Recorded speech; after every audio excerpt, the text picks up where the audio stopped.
Welcome to the cult cinema. Hey there, Malcolm. Hey, I am Aaron. This is Made Zimmer Malcolm, and tonight we are talking about the upcoming Severin sale. And yeah, we are. as the best Yo, Batman what's up? would talk about, they have so many wonderful toys, and They do. there's a lot of great things coming to the sale. Hey there, George. Hey there, Kate. This one is sponsored by George tonight. George actually did the Buy Me a Yep. Coffee thing. Hello, Triple H. These are the you have these right? The black gloves. No, I don't have them. I missed out on them. These were for Severin's Black Glove sale, worth the I'm buying the glasses. buying his glasses. They're only $4. I'll be buying them.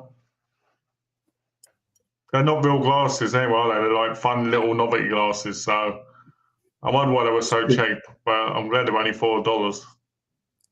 The t-shirt's great too. Mm. Unfortunately, but getting them from the sale because here I'm American Cash, can't get anything sent here. Benji Gregory's not the only person to pass away today, unfortunately, Alan. We also unfortunately lost Shelley Duvall.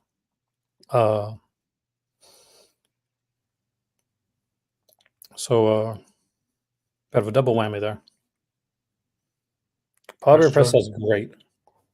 I was a massive fan of Shelley Duvall. Actually, when she was younger, like Three Women, Shelley Duvall, Popeye, like Shining Shelley Duvall. I kind of had a crush on her. She had this kind of like just different look to her.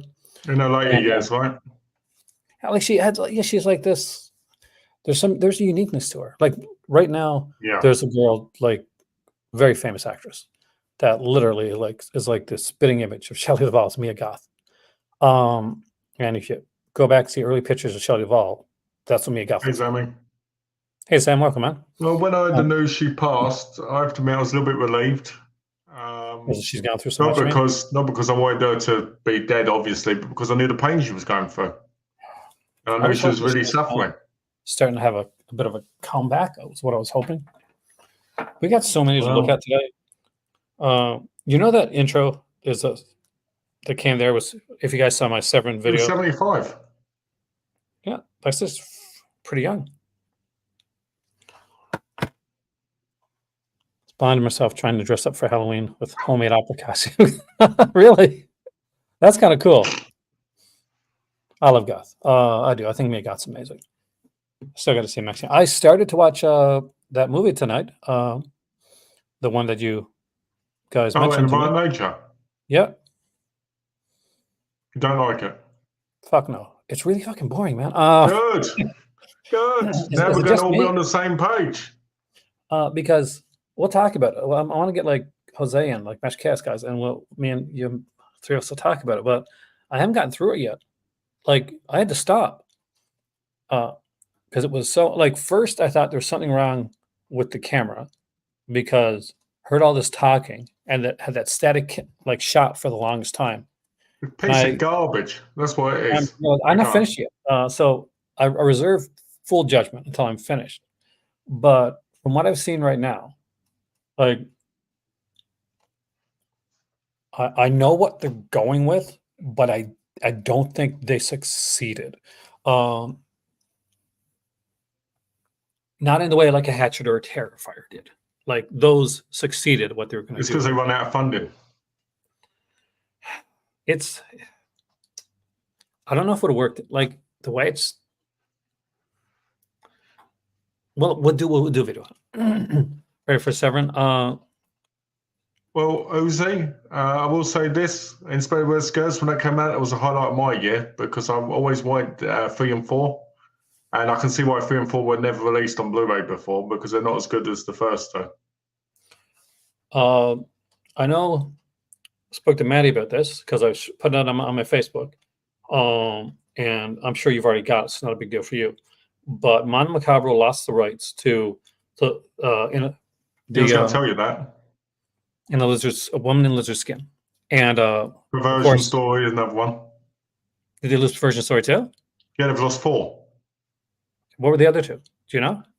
One was I can tell you because I thought because I was going to mention it. Let me just get up because I did my thing saved. Okay, what the titles were was The Lizard in Woman's Skin, Perversion Story, Private Vices, Public Virtues, and Suddenly in the Dark.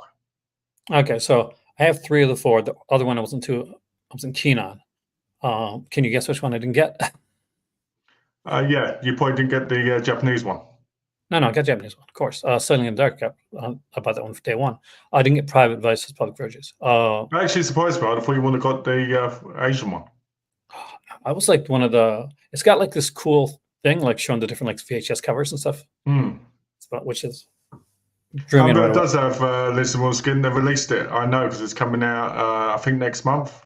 But that doesn't affect the American rights, which this tells me is it's going to come out in 4K at some point. I reckon next year.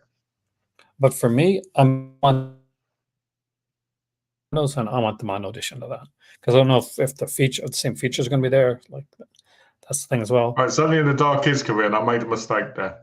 Yeah, it's because they've been releasing a lot of Japanese stuff recently. So, but it's going to be it's a good release. So there's only 15 copies. There was only 15 copies left, 14 because I'm mad about one. So if anybody if it's still there, guys, definitely pick it up. We are going to be looking. This is the start of a lot more of their stuff going out because I've noticed a lot of these companies are slowly losing the rights. Look at Vinegar Syndrome with all their titles. Well, let's go for a second. I'm going to bring up the. No, not that one. God damn it. Bring up my screen. So let's go to the Mono Macabre site for a second now. Big Cartel site. I think see Lizard in Woman's Skin is sold out now. Wow. Oh no. Let's see if any of those other ones have sold out. I pre-ordered mine as well, George. Oh, did you pre-order? The Radiance? The Hitcher. Oh, the Hitcher. Where are the other ones? I'm actually surprised it's not sold out yet. They've probably made a lot of copies of that, man. Yeah, I think they will, but I'm just surprised. You can still get Perversion Story at the minute. So Perversion Story is still there. Public Vice, Private Vices, Public Virtues, which was actually a disappointment for them. That was a kind of a passion project, and it didn't sell very well. And of course, Suddenly in the Dark right there. I have that one. Do you remember the first Mono Macabre that you picked up? The first one I picked up, I believe, was I know it.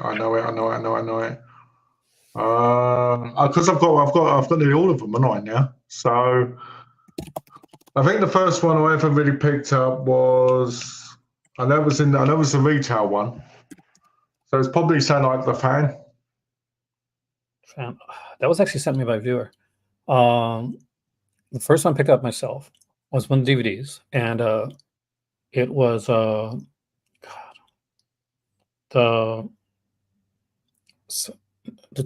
one with the two girls that are just oh god, you know what I'm talking about, right? The one where they're just the one where they do bad things. Yeah. Probably some Panache. My dad's would be some Panache. Oh my god, it's hot here. Let me grab my. Sure. I don't know. I haven't ordered it. I haven't ordered that yet. I probably will when I make my next order because I'm waiting for some other things to be announced before I make an order. Because I want to get the Man in a Suitcase series, but everything else I want, I've already pre-ordered at the minute, so I've got to wait. Because I want that free shipping for $400 Australian. Oh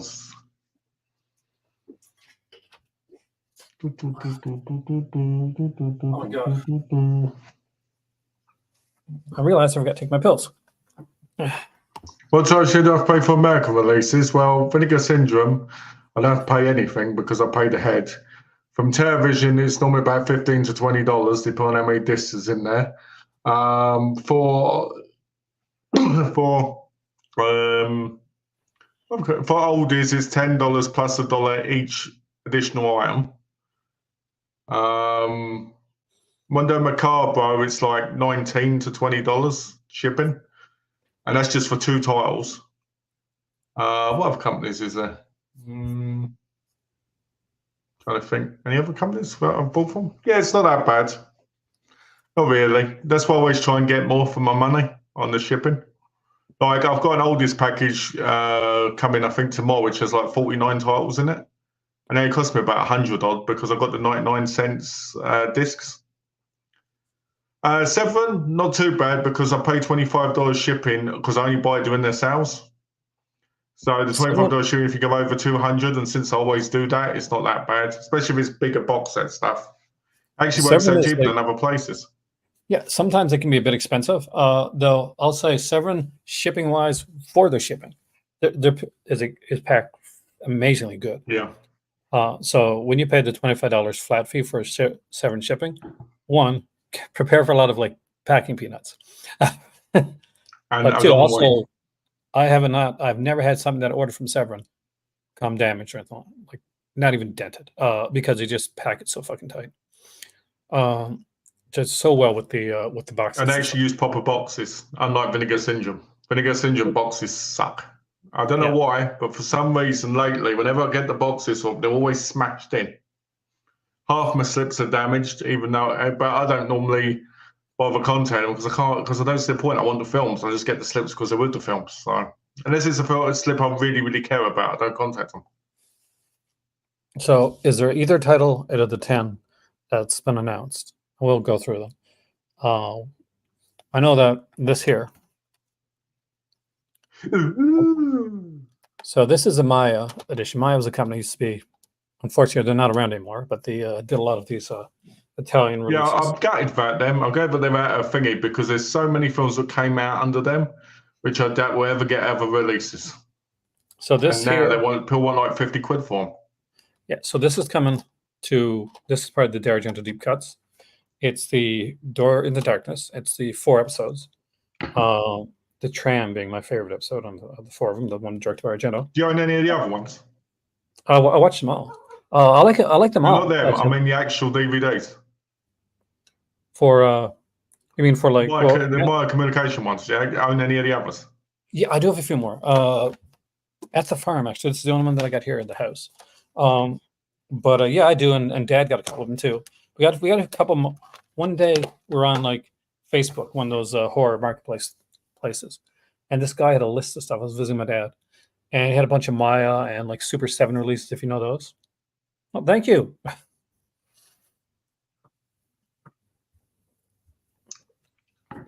So those were. Do you have many of the Mayas? No, I don't have a single one. Because by the time I moved to America, they were all out of print. So they were long in print. I couldn't find them. We lucked into like this guy on thing's a bit sloppy. Because you particularly, Malcolm, have problems with Vinegar Syndrome with those like comic book sets, right? Yes, tell me about it. So basically what happens is because I get so many titles, they put like 6 in one of those bags. They're not really covered. And then when it comes to the comics and books, they put the books at the bottom. So obviously that makes sense because they're the heaviest thing. But when they get a hit on the floor or hit in the corner, they get completely damaged.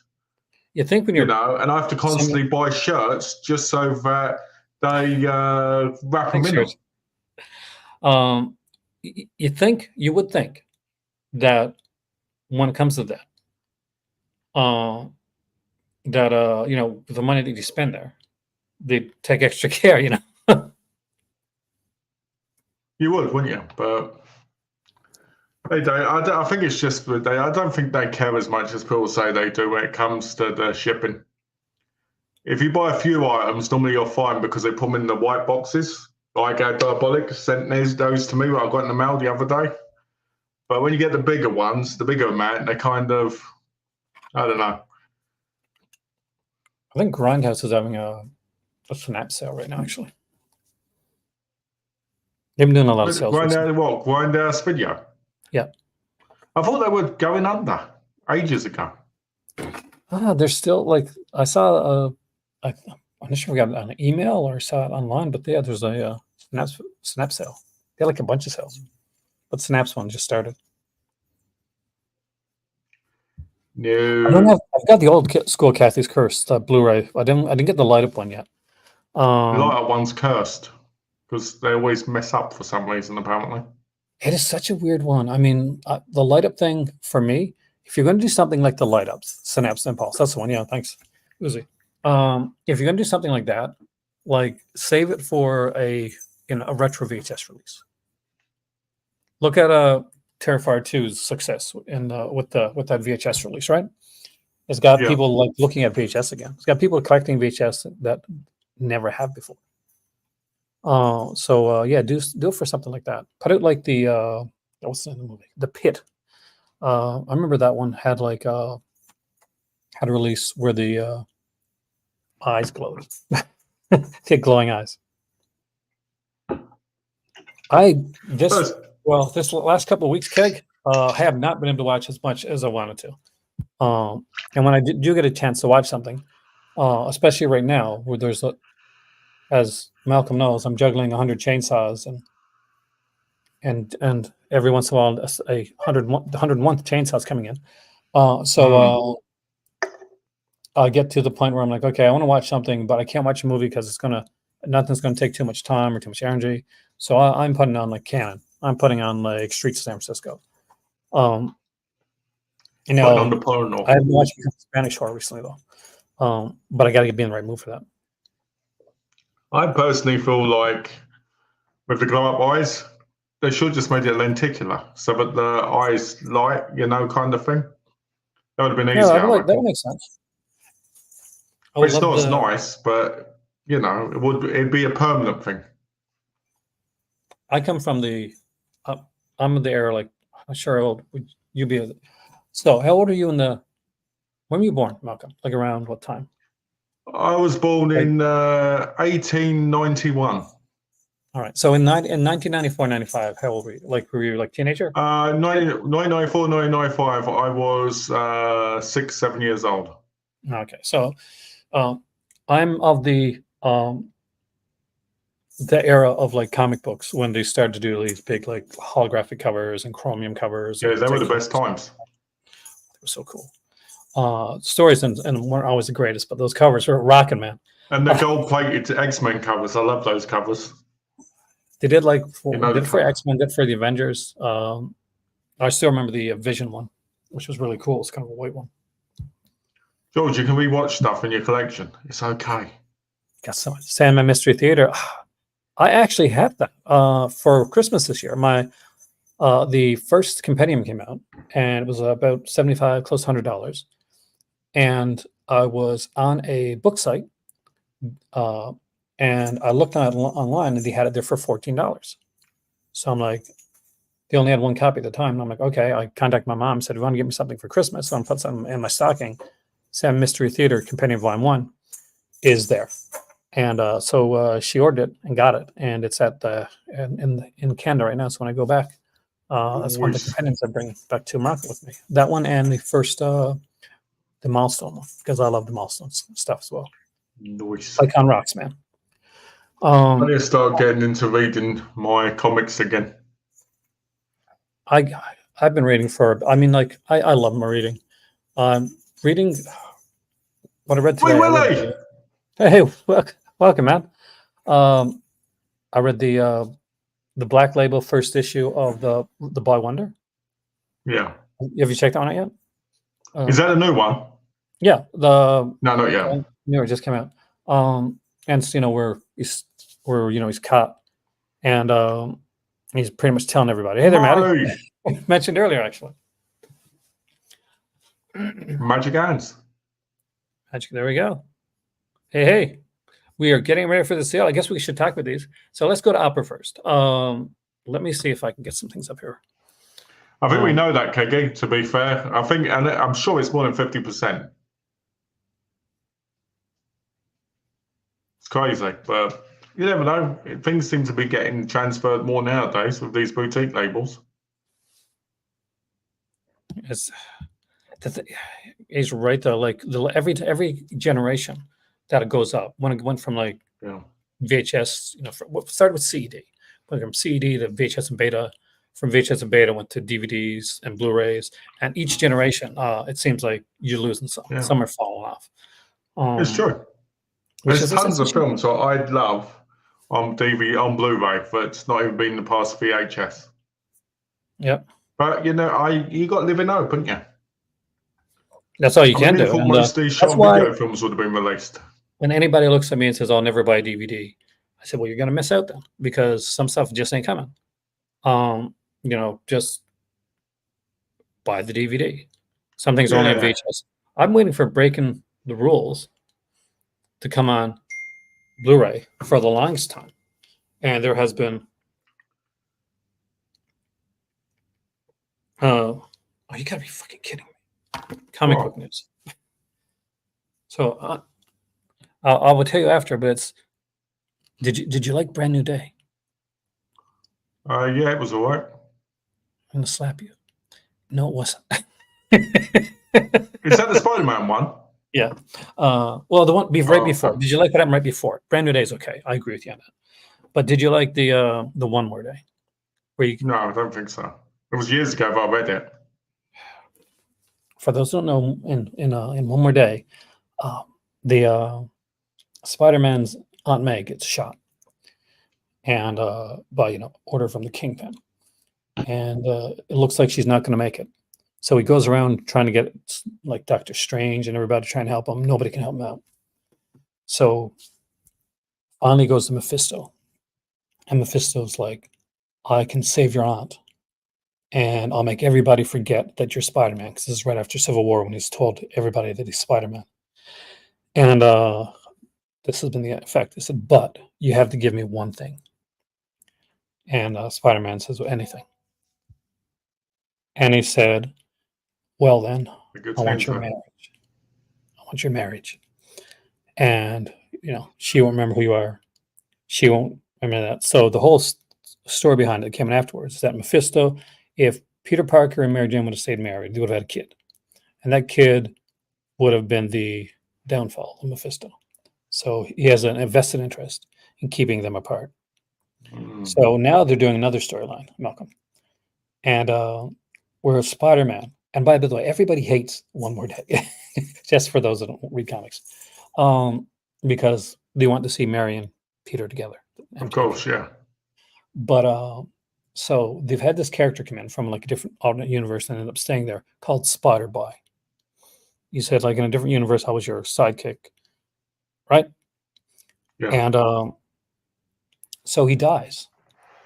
And because Spider-Man's a fucking dumbass, he decides to make another deal with Mephisto. Wow. Yeah, it sucks. Leads into a story called 8 Deaths of Spider-Man. The recent run on Spider-Man by Zeb Wells is the worst run on Spider-Man I have ever seen. Monkey Man I actually like. I've seen Monkey Man. It's decent, George. I like that. Definitely was better than the movie I watched still today, George. I got to get through in a violent nature. Spade the pig. He kept walking on the ceiling. Spider-Ham.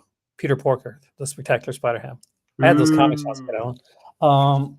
Keggy says the whole generation, 90s, 80s Hong Kong martial arts films have been lost. Well, I don't know. I mean, it's possible, but people say things are lost all the time, but it doesn't mean they are. It just means that there hasn't been enough research into it for the most part. Well, look at, I go back to this all the time, but it's probably just because it's the best example that I can think of. The article in Serial Midnight, Fears Back, right? The website talking about Abominable, which was it wasn't a new, but it wasn't an old movie. It was like a 90s, 2000s movie. And when the guy got the rights to it and went to actually put out a release of it, he couldn't find the elements.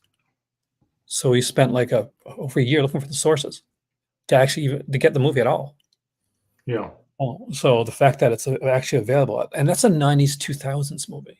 Yeah. Can you imagine the movies that probably will get lost because if things aren't done now or done soon, the elements aren't going to be there, or by the time they get the elements, they're That's going to what be so messed up that they're crazy, yeah.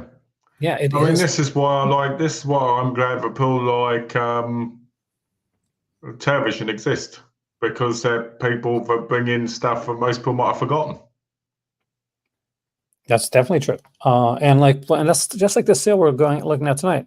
Like everybody talks about Argento, but just at the end of the day, Yep. Door into Darkness wasn't exactly one Well, that's that only people part, bought. isn't it? That's only part of the Argento deep cut. Yeah, like the deep cut is amazing. We're going to go through all that, by the way. Let's start with the opera one. $60. Right, let's do it. And I'll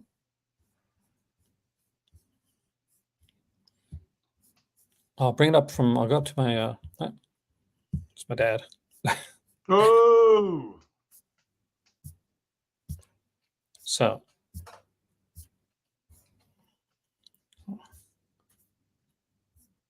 Go up his. A million things come up on the screen, man. I swear to God. Let's get opera. First one. Don't just have the pictures. Normally, you just show the pictures, don't you? Normally I do, but I'm like shag it tonight. I'm just going to put it all up there. That may have been a mistake. But don't worry, I'll do that afterwards. And I got like the. Okay, opera's right here. So, 5-disc collection, 2 restored versions of the film, 10 hours of special features, and soundtrack CD. Full soundtrack CD is going to be a really great soundtrack, by the way, because opera has an amazing soundtrack. So, opera came out in 1987. Argento, right before then, he'd been working on actually doing an opera and directing an opera. I think it was Verdi. It's Verdi's, the Scottish play. He was going to do the Scottish play. I'm still an actor. I'm still not going to say the word. So, you know what it is. It's Shakespeare. Yeah. But that didn't work out. But he still had that like feel of opera and operaticness in his veins. It was kind of going through. So he decided to make opera. He got Sergio Seppelletti, the Tom Savini of Italy. He got Dario Nicolodi to come back. And he went through a few different people. I think that at one point he wanted to have Jennifer Connelly in this film. I think Ooh, that'd be nice. Oh yeah, like for the lead, right? Mia Sara was also one of the actresses that was on the cusp, but eventually it went to Italian actress. I'm going to probably butcher this name, so I do apologize ahead of time. Christina Marcelich. Okay. We'll go with that. And for me, it's one of his better, not just better later films.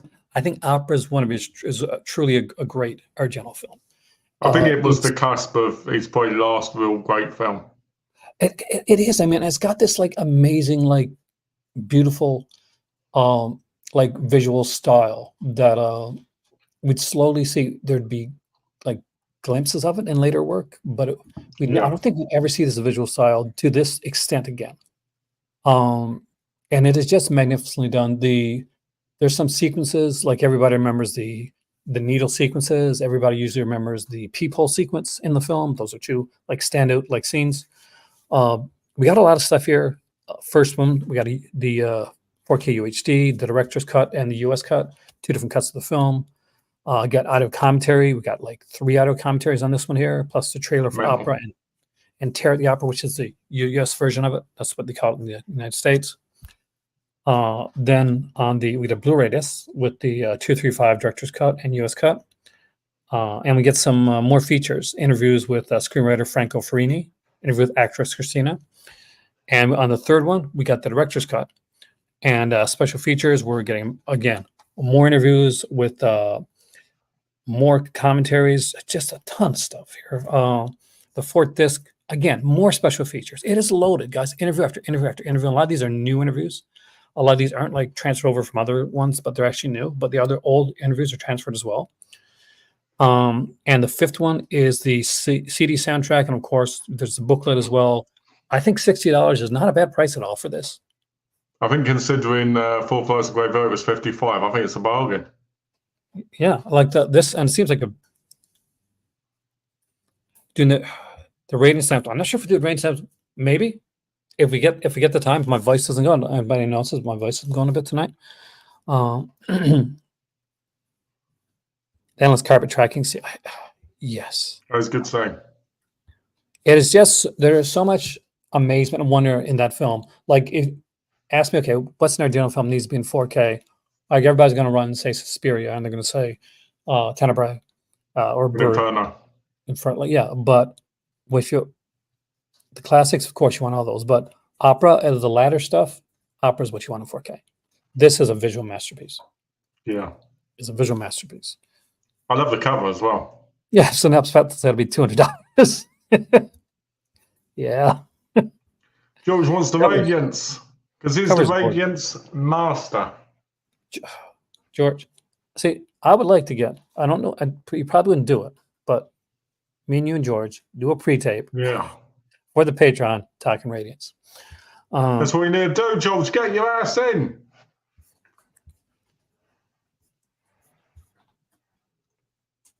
Because I always say people can get nervous on camera, on live and stuff like that, but pre-tape, just people talking together, and I agree with the Radiance is doing Goswell. They're the best label at the minute. I've said that for like a year now. I saw the trailer for this. What power garbage this looks, but yeah, go on. You don't like this one? So it is. I saw the trailer. The trailer looks absolutely boring. It looks like some art house, but done wrong. It just looks bad. It just looks like people walking in black and white, and then a bit of speck of blood. It just seems like there's nothing in the trailer that tells you, oh, this is going to be good. It just looks like a university art project that they did to pass on to try and get a pass for some student professor or whatever you want to call them would give them an A for bolt of rubbish. That's what it looked like. But that explains why it's some exclusive because no one would buy it otherwise, I reckon. Well, it's exclusive because it's actually it's leaping off of opera. It's an actress from opera who came back. Yeah, I know that, but I'm just saying it's 25 years later or whatnot, but still, it's garbage looking. Hey, Gary. Hello there, Gary. It'll be interesting to see, but it's not something I'd pick up unless it's really cheap. Same with this one right here. I could tell you. Did you watch all the trailers? Did you watch all the trailers they listed? Yeah, I watched trailers as they came out, but I didn't watch. The only thing I haven't seen is like the last trailer they did with all of them. But I watched the ones when they came out separately. Okay. Again, this one, okay. I wouldn't buy it new. That artwork's appalling. Oh, the artwork's okay. I don't mind the artwork at all. The artwork's cool. No, the artwork's terrible. It looks like something from a really bad video. It looks like a picture for a really bad mobile phone game. See, I'll be honest. That artwork there, I'd buy that artwork. Like, I'd buy for that artwork. The other one's simple with like silver. I hate that. I like that kind of cool like video game versus artwork type thing. Yeah. But it's not something that I gravitate towards.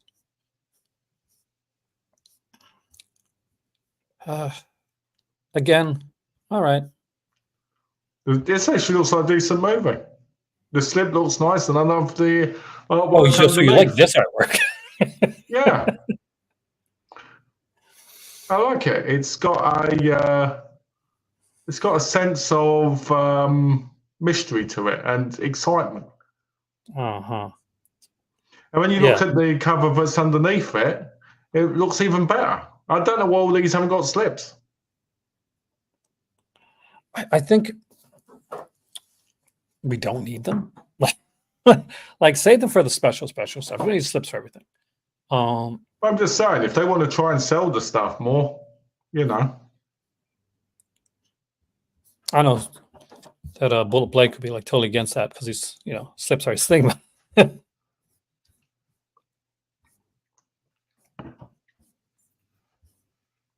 I want to get that pillow with the kid's face in it from Burial Ground so I can sleep on it at night.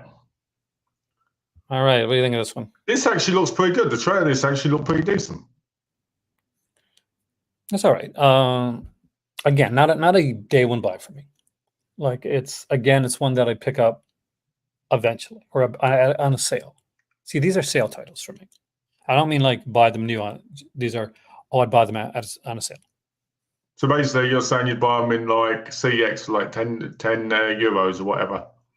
Yeah, or I'd buy them like half price on a Black Friday sale next year type thing. Like they're interesting, but they're not interesting enough for me to. No, this one, however, They all look like bargain good. basements. That's the problem. This is the one that interests me. Aside from the Jack Cornish, we all know his greatest film ever was Sakura Killers. His greatest film. Yeah. But this is a cool one. They also have the TV like cut of the film. And I'm massively fan of like TV cuts of films. So just to this, please. There you go.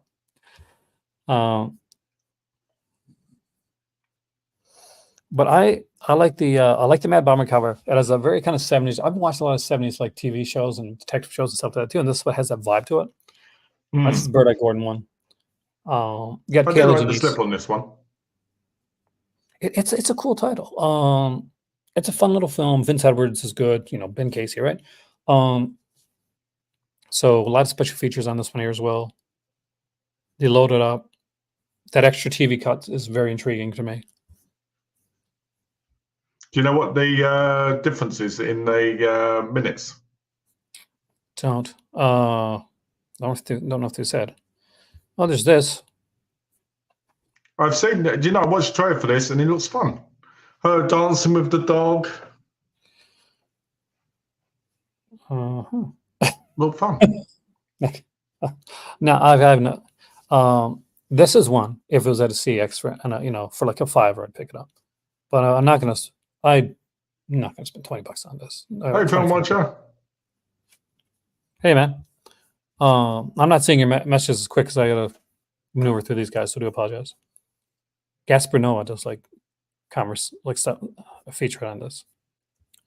And Dog Colored Vengeance. We need more dogs, so Dog Colored Vengeance. Jason Miller from The Exorcist. It seemed a bit interesting from the trailer. I think the trailer. I wish they'd have put the trailers up when they put the films up originally, because I think they'd be more interested than after. I mean, we'll come back to that box set sale by the way afterwards. Here we go. This is when you're excited about 2020 Texas Gladiators. Written by George Eastman, directed by Joe D'Amato. They stole the artwork from Rollerball.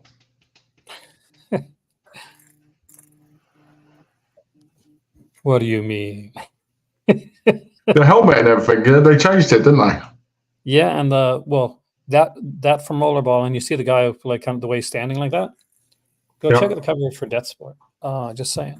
Yes, that's true.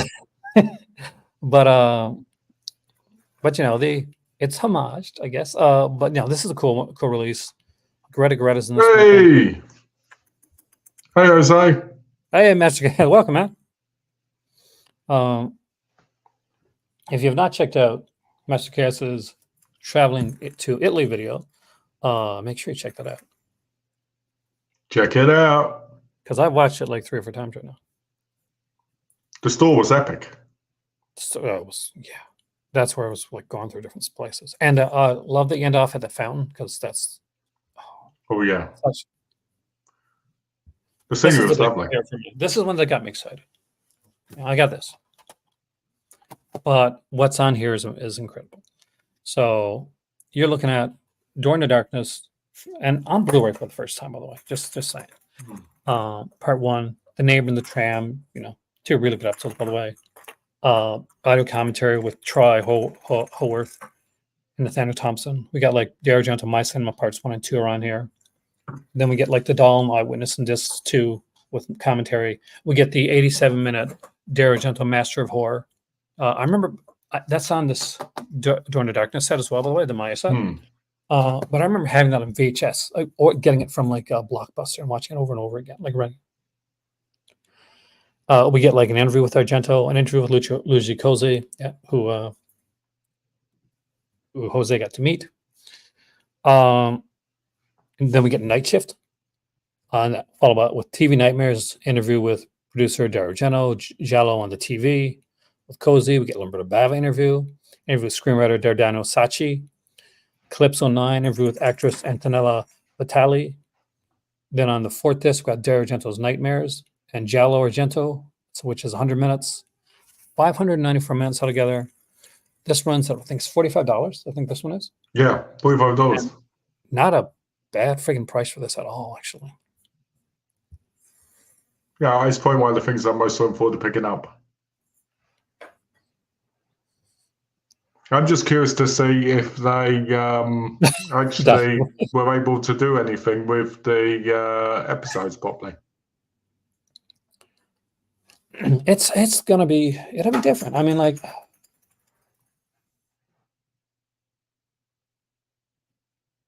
Kim's video, I got to check that out, actually. I'm so behind on things, guys. I do apologize. Last couple of weeks have been kind of crazy times. I'm going to the farm on Saturday because the shelving at the farm is done. So I got to start like putting in the DVDs at the farm as well. So, because the shelving wasn't done, I showed you the pre-shelf. When I did it before, it was just like shelves were kind of, everything was put all around the place. Now the shelving's all done. I got to go back in there and like do stuff on Saturday. So it's gonna be a busy day. Yep. Or a busy week, I think, for that stuff, because it's gonna take more than the day because I got like thousands of videos I can put away. Fun.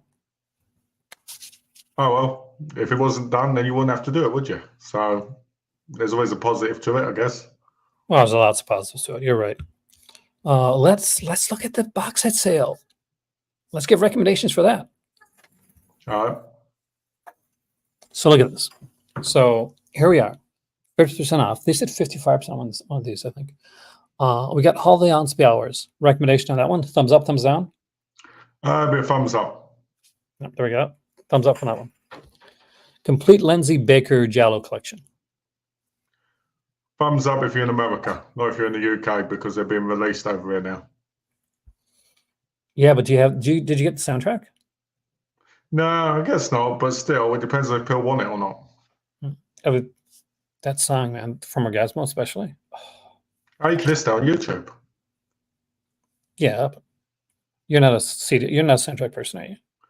No, I don't mind soundtracks. I'm not saying I don't want it. I'm just saying if you really want to save some money on shipping and everything and you want to listen to it, you can listen on YouTube. If not, well, for me, be fair enough. For me, I'm a massive soundtrack person. You know, that's why I got into Severin in the first place. Whoops. I'm just saying there's other options if people wanted them. Oh yeah, especially if you're in the. I want to see if I can do something here now. Because I had the box set, I liked it. I thought it was great. I was going to rebuy it because I got rid of mine because it was slightly damaged when I moved. And since then, AA Films have been released, and I've got like 3 of the films. So it made me go, eh. Can I explain these titles? Which titles do you want me to, the box sets themselves or the ones in the Lindsay set? The ones in the Lindsay set. All right, so both Lindsay sets are available for AA Films, but I think one's missing from the Baker Lindsay one at the minute. I'm not sure. It could be 1 or 2. I'm not sure completely. So there's Orgasmo, which is a fantastic film. And it's about this woman whose husband just recently passed away. And she meets this younger guy. And this girl comes, is his sister. The Joseph Manel dolls come back. That's actually kind of cool. Was Essential World of Black Emmanuel? Well, that is. How can you not know that, Keggy, when you watch this channel? I'd have thought you'd have known. It's the entire Lord Gemser Emmanuel series, as well as a couple kind of Emmanuel Jason films with people like Ajita Wilson.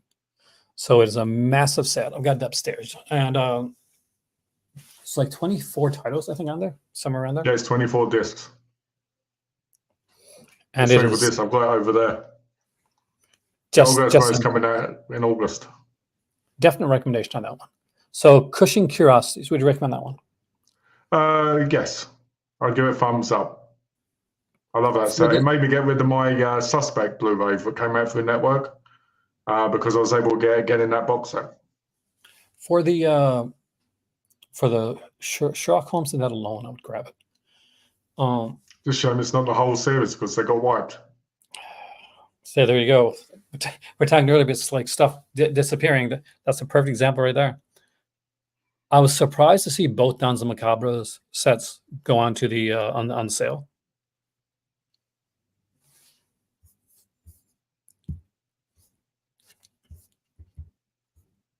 Let's open this up in a new tab. Apparently, that's what I got to do.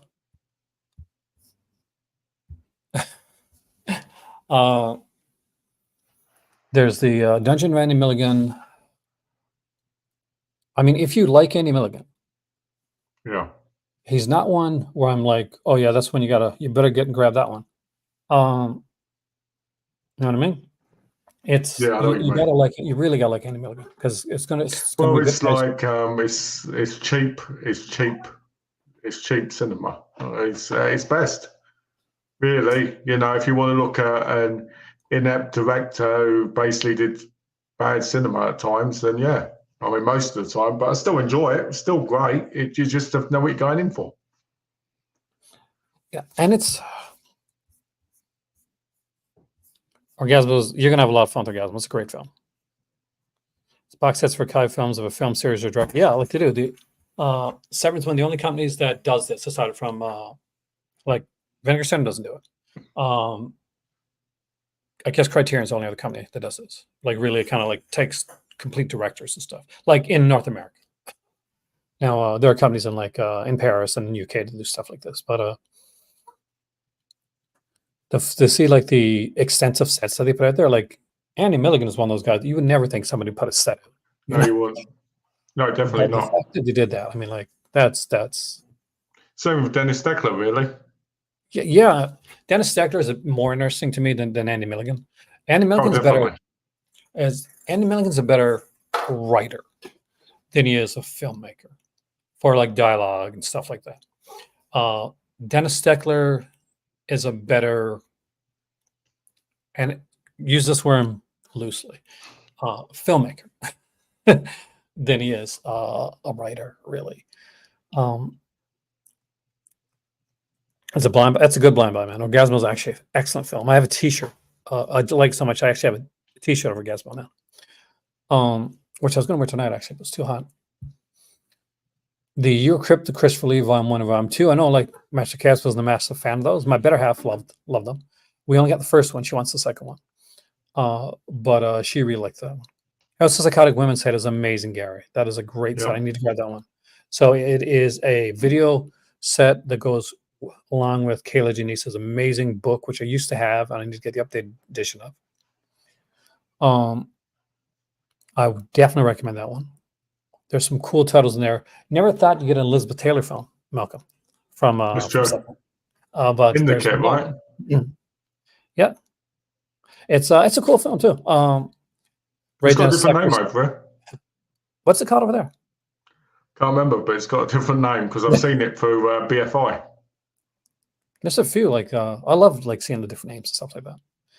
I would definitely recommend the Ray Dennis Steckler set, but only if you're who gets to choose what's in these box sets and it depends on who's doing. I guess it's if they ask about the rights, isn't it, basically? So for all the Hansby hours and like sets like that, Kayla Janice, she's a Canadian, like she's a cinema academic and a cinephile, and she's written books. So she did all the Hansby hours. That actually kind of just came out of a documentary, which was actually supposed to be a 10-minute featurette on the what was the name of the movie again? I got upstairs.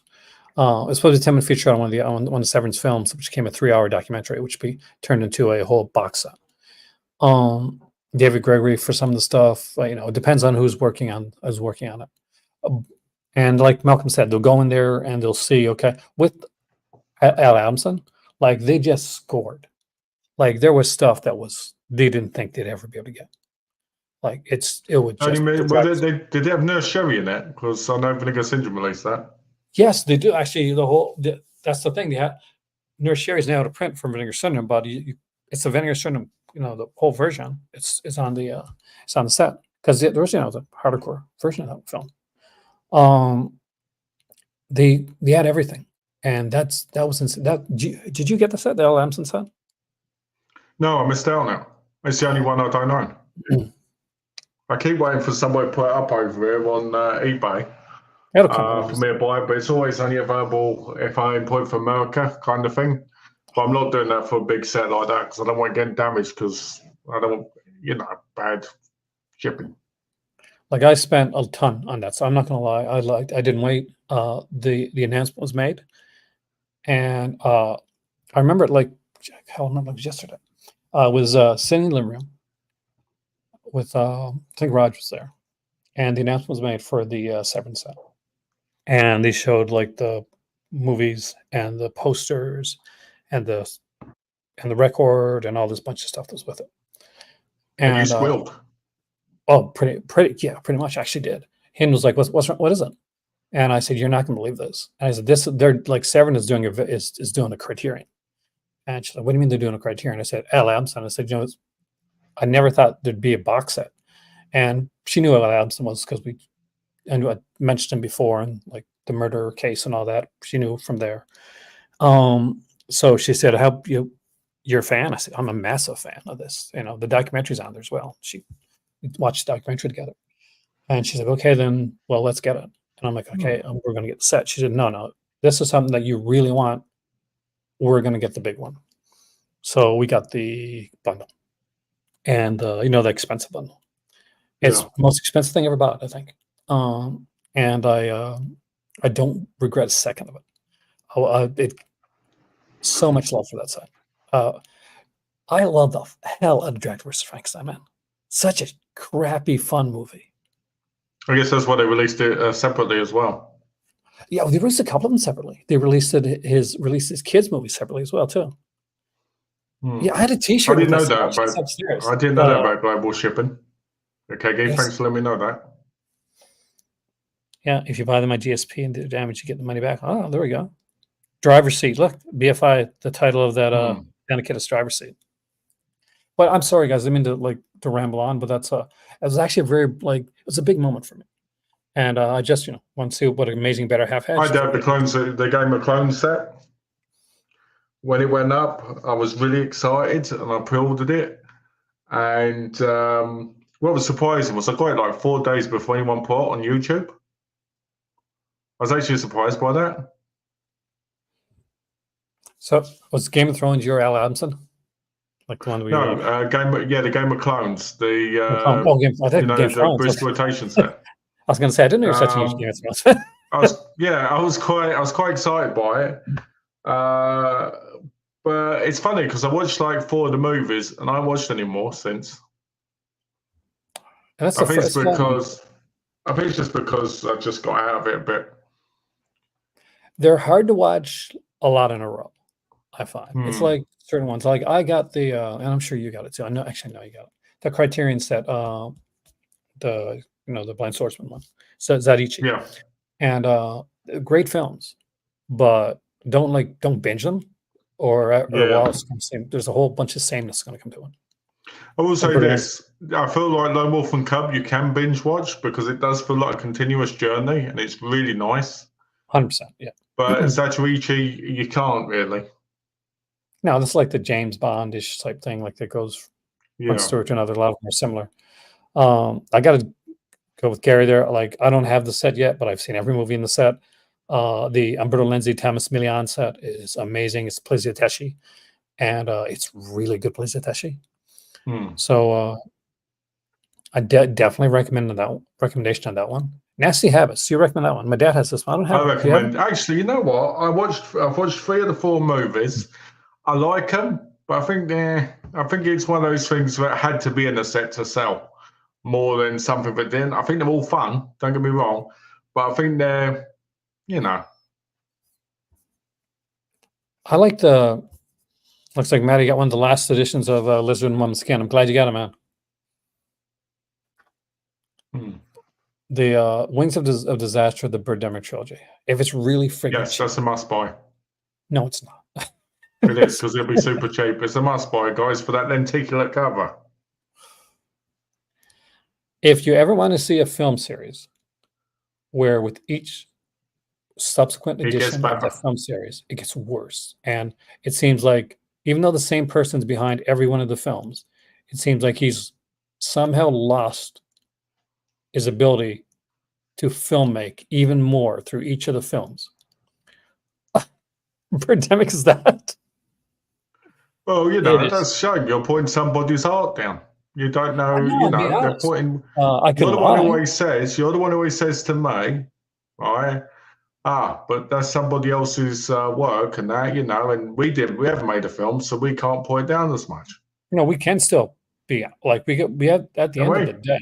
If we're saying if somebody's going into sale, putting in their hard-earned dollars, if we're not honest, Well, if you haven't done the your one, own research, then you're a muppet, aren't you? no, I mean like it's I mean, no Birdemic. matter what people say, don't get me wrong. I'm saying, yeah, it's good that we're tearing pill, but people should take our word, sure, but they should also look into things themselves in case we're wrong or we're right, because not everybody's right about what they're saying, right? So, for instance, I could say, let's say I said the Central World of Black Manual was boring trash, and you said it's amazing, At the end of the day, somebody should look into those movies, maybe read some things about them and understand that, hey, yeah, this is my kind of stuff. You see what I mean? It's a bit both, I believe. Well, the thing for that, like, is and I've been watching a bunch of Siskel and Ebert when I've been in bed at night when I can't sleep, and a lot of times I'll be watching, right, and I don't agree with their thoughts on the films, but if you if you correctly describe your reasoning for it, it may not line up with somebody else, but same with Siskel. When you watch Siskel and Ebert, you didn't take Siskel and Ebert at like face value. You shouldn't be taking Rotten Tomatoes at face value, my friends. What you should be doing is like listening what people are saying and see if that lines up. And you can tell if you've been listening to watch Siskel and Ebert for a while, that Gene Siskel is going to, when it comes to the more graphic stuff, when it gets a bit more bloody, a bit more like that he feels is just isn't him. He's going to be much harsher on it. Roger Ebert is going to be a little bit easier, especially if there's nudity included, because Roger Ebert have like his hand in exploitation. So when you're watching people on YouTube, guys, when you're watching guys like me or Malcolm, Master Chaos, you're watching guys like that, then Brian, like all those guys, watching Ryan, then what you'll notice is everybody's got their own type of personality and they got their own like taste and thoughts and look and feel. And as you start watching and you gain more ideas of what that person's personality and feel is like, you're going to see, okay, that lines up with me now, or this doesn't line up with me. But you'll know just from, okay, I like this, and I'm talking about this in a specific way. I'm passionate about albums and stuff like that. Then okay, well I know I kind of get a feel what he likes. So when a new release comes out and I'm talking about it with you, and if we have a differing opinion on it, like people will know basically the type of stuff that you like, and to have a feel for the type of stuff that I like and the different like options that are out there. So they make their own, like you said, they make their own mind up, but it doesn't hurt to be part of the research. Just that's why you have to be very honest when you're going through. Well, that's what I'm saying. But at the same time, I'm saying people should also look into it themselves as well. To get their own, like looking at a trailer or something as well, in case they don't like the certain style. Do you see what I mean? Yeah, As but I'm that being saying, said, they can listen but that to makes pretty people. Don't crap. get me wrong, we can all, but you have to look at, No Way Out will be one of them because it's $8 still, Matty. And I'm sure some of the other ones will be as well. It'll be the earlier stuff, like Ragnar said. It won't be any of the newer stuff. It'll be a lot of the older stuff. You may be surprised, but for some things, they usually throw a couple things in there. Amazon UK will put the price down of the Hitcher because it's a starting point because it only went up yesterday.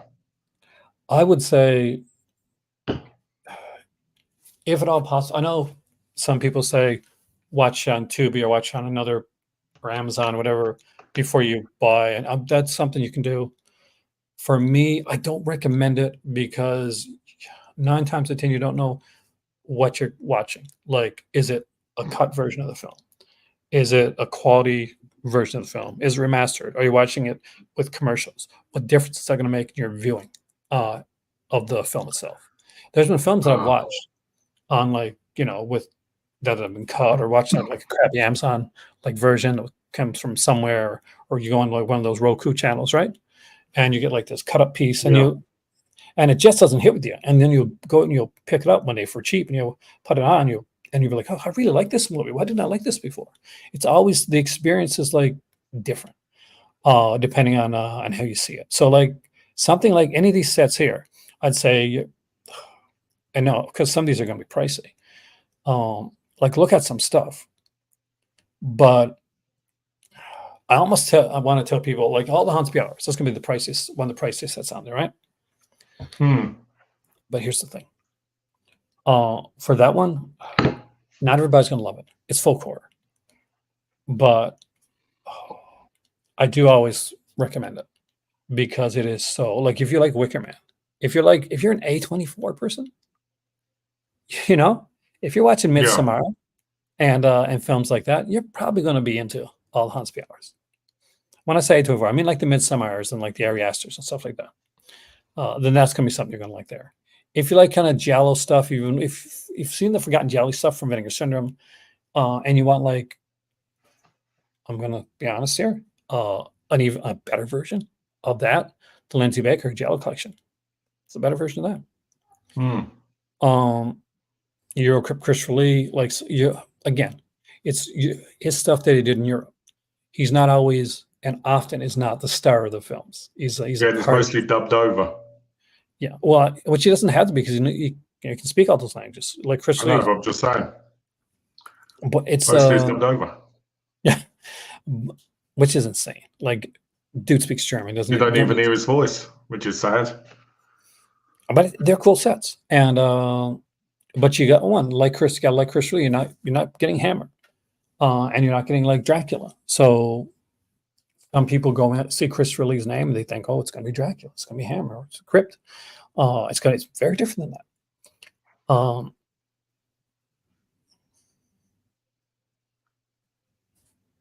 You like the Wicker Man remake? Did you really? God. The boys, all the boys. Everybody's got their own thing, man. Like you just like me, I own the first I can understand why you'd find the Emmanuel films boring, because don't worry, I like them, but I can see why people would find them boring. Again, you watch too many of them in a row, you get bored, senseless. Definitely. I did not like. I've been watching them like spaced out, and they're fun. I mean, like if not nothing else, that book that comes with the Emmanuel set is friggin' amazing. It's worth it alone. I watch a movie and I'll look at special features and I'll read the chapter on that movie, in the book, and it's just such a fulfilling experience. But you gotta like that stuff. Like if you don't like the softcore erotica films, then you're probably not gonna like it, right? Yeah. But Emmanuel in America with the snuff stuff, and it's a bit hard. If you were to pick three box sets that you would 100% recommend.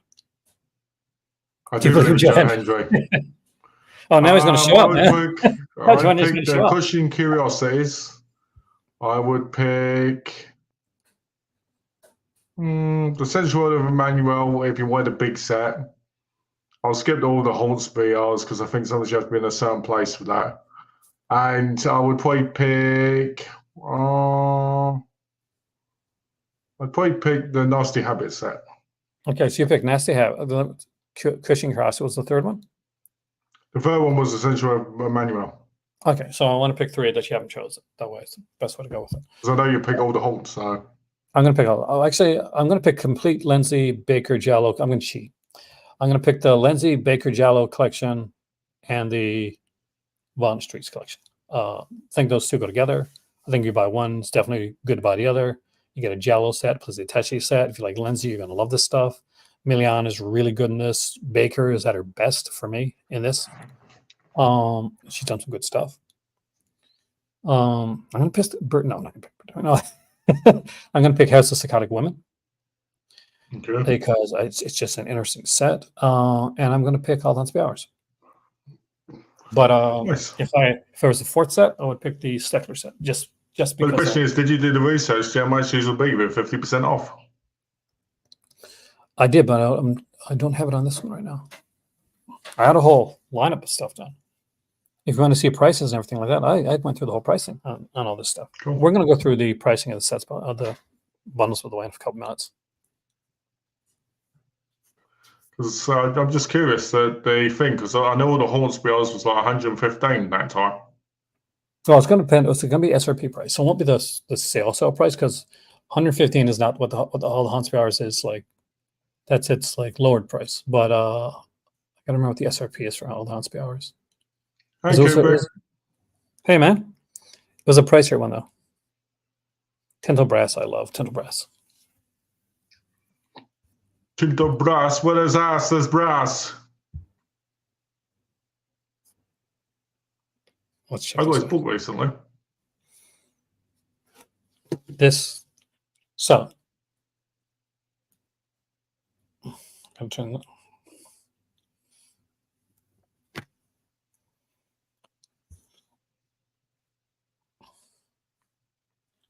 Checking something really quickly. Okay.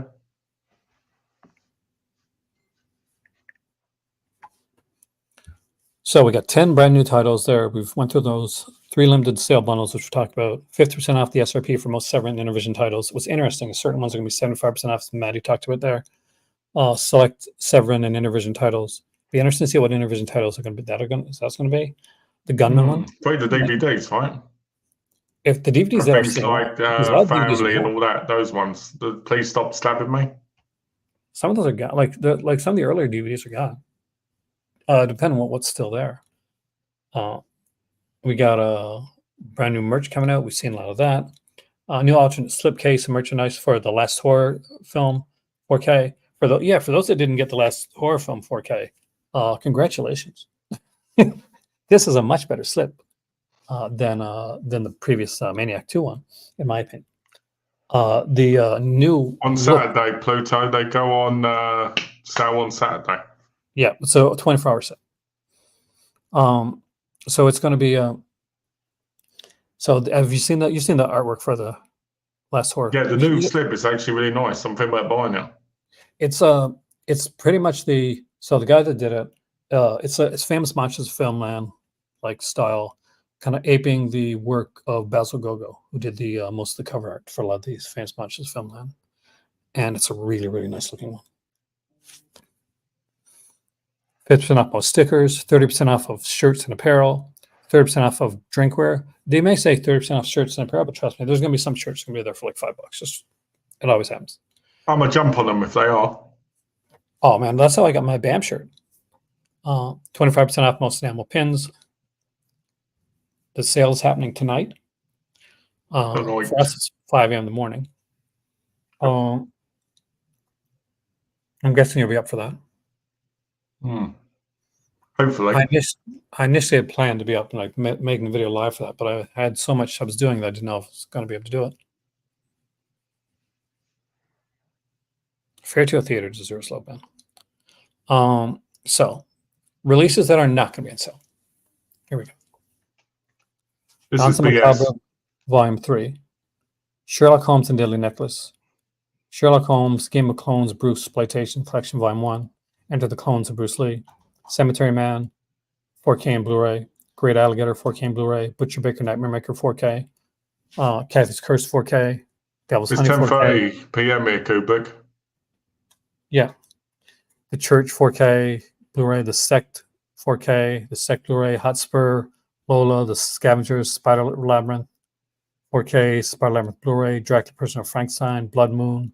Bear Ground, 4K. Bad Biology, 4K. Bad Biology, Nightmare 2-disc, 4K. Psychic, Cemetery Man, Church, Sect, Raiders of the Living Dead, Closed Circuit, Stir. That one's, so yeah, there's gonna be a few that aren't gonna be on sale. It doesn't make sense because then they got everything that come out last Black Friday. Well, it's in the last 6 months. Yeah, but it's 7 months. Well, Because look, it's November, so then it would be December, January, February, March, April, it's June. May, June, July. So it's 8 months, practically. It's on track with vinegar syndrome. When you I get that, and but it said within 6 months, right? the releases from the past 6 months. This includes all Well, summer then sales. that's wrong then. Well, Because you the gotta take stuff that was then. released in November. Bundles aren't on sale because bundles aren't available during the sale. Hey, Gino. Merchandise, some merchandise won't be on sale. Limited convention stock, they'll be there. Blood and Satan's Clots, one I was trying to remember. And Caligula Dual box set won't be on sale, but yes, probably still be to buy them. And we looked at all the box sets because we know it's on sale. They're 55%, but it's saying right there, after the SRP, Saturday only. Titles that are on sale for the first time are Journey to the Center of the Earth, The Inconfessable Orgies of Emmanuel, Sexual Story of O, Private Crimes, Bad Biology, the one with the 4K with the hard book, The Psychic, Nightmares, Story of a Cloistered Nun, Identikit, Dracula and Son, Footprints, Clear Cut, great film. It was in the All the Hounds Be Ours one. It's a Canadian folk horror. Count Dracula, the Fortis set, Vampire, that was a strange one, and Dr. Butcher MD, Zombie Holocaust 4K set. For Texas Gladiator, it's going to be $45 for the UHD. It's a region free with a Blu-ray disc that is region A. A Dog Called Vengeance is $24, and that's region free completely. That's a Blu-ray. The Creature is a region free Blu-ray at $24. The 4-disc Dario Argento's Deep Cuts is surprisingly region free at $45. Don't Change Hands is going to be region free Blu-ray at $28. The Mad Bomber is a region free Blu-ray at $28 with an exclusive slipcover for Don't Change Hands, Mad Bomber, and of course Texas Gladiators. We got The Mummy and the Curse of the Jackal is going to be $24. It's a region free release. Opera's a 5-disc 4K UHD with limited edition slip plus booklet. It is Blu-ray disc 2 and 3 are region A. Blu-ray disc 4 is region free. Of course, UHD is going to be region free, and that is going to be $60. The Red Light Bandit with exclusive slipcover is going to be $28. Simple Like Silver is with the booklet will be only $15. That's a fairly inexpensive one. The Last Horror Film with the new slip case is going to be $49. That's region free. It's not in any of the bundles. Castle Blood, because they did a 3-disc 4K of that, the Barbara Steele one. That's going to be $42, region free. And region A for the Blu-ray discs. Castle Blood, the Blu-ray 2-disc edition, is going to be a region A release. And that one is going to be, got to walk by so I can see, sweetie, $28. What are my thoughts on Alec Baldwin currently going live? I don't know anything about that.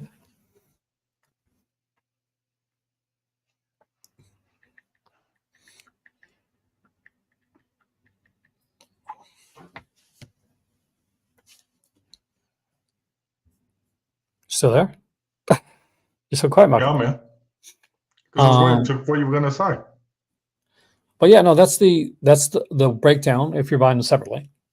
Yeah. Are you buying any of these? Are you going to wait? I thought about buying Opera and maybe the Last Horror Film alternate slip, as well as the Texas Gladiators one. I was going to buy a Cemetery and that, but they're not in the sale, so I might not even end up buying anything. Because I have to go over the $200, don't I? Yeah, and I'll be honest with you, certain ones. This is Severin Kubrick. You're right. Oh, the Rust thing.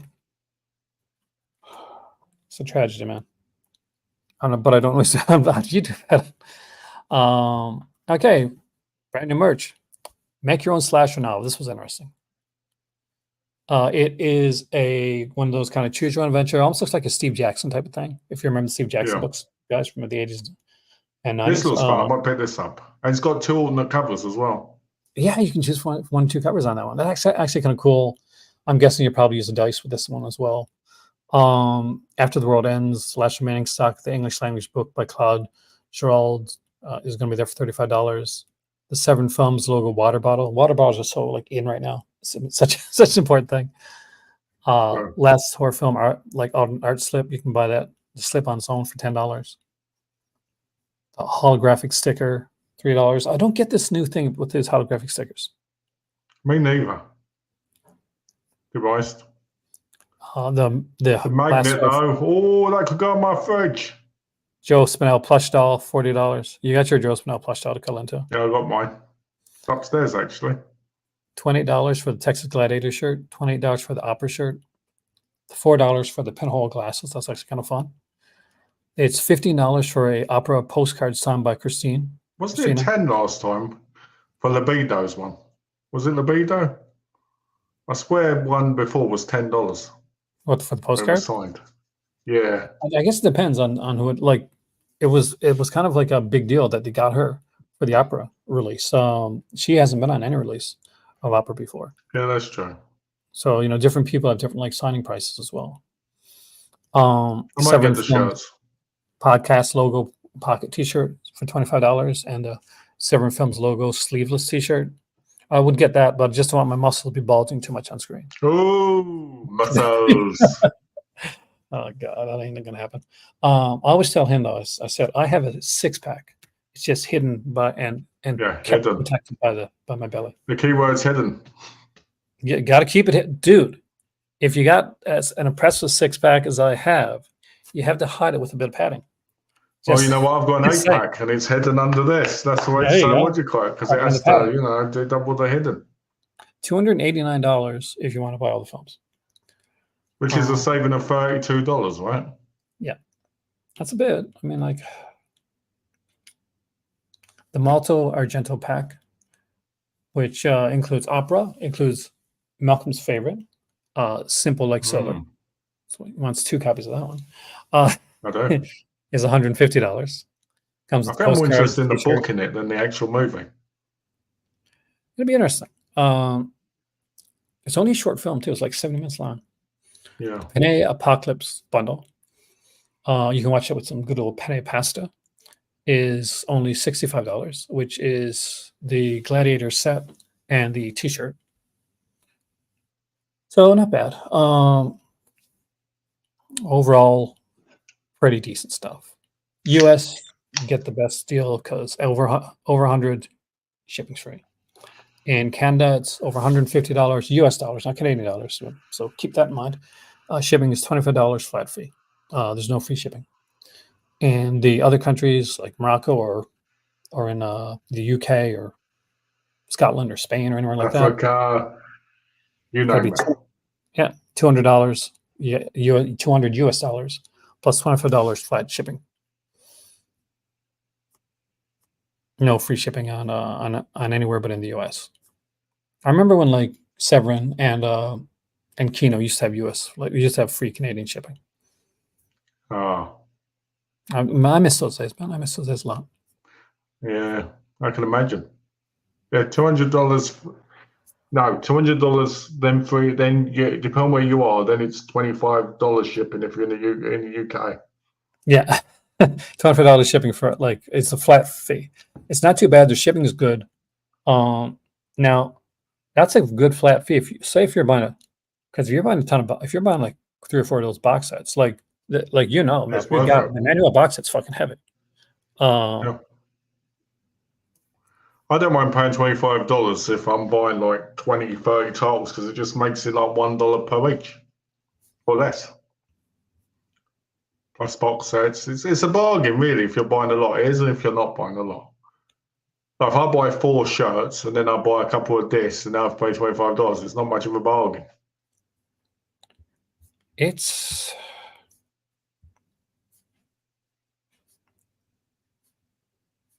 well, there it goes. Look, oh, that whole garage sale's coming up. I wanted to be. Hey, Track. I'm gonna put that in there. And so, remember when I mentioned the horror garage sale? Yeah. If you're if you're in that area, guys,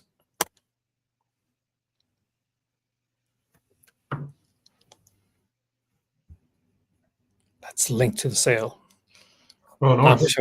Can you imagine going to I do not live in an area where garage Where's it, sales have. Buffalo? What? Where is Yeah. it?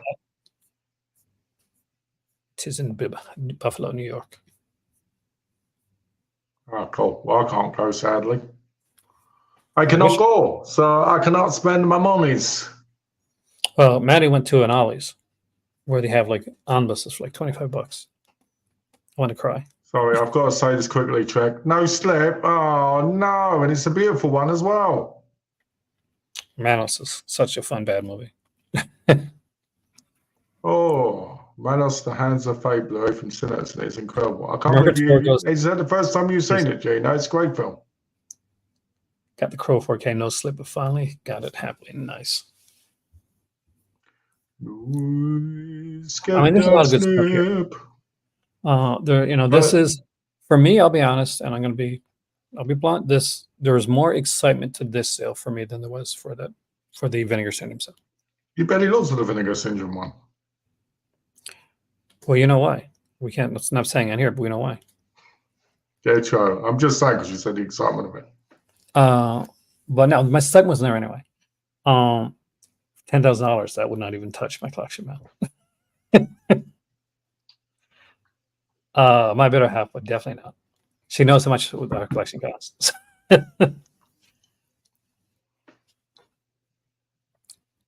You sell all your stuff for $10,000, man. Oh, mate, $10,000? No, that's like 8,500 quid. Hmm.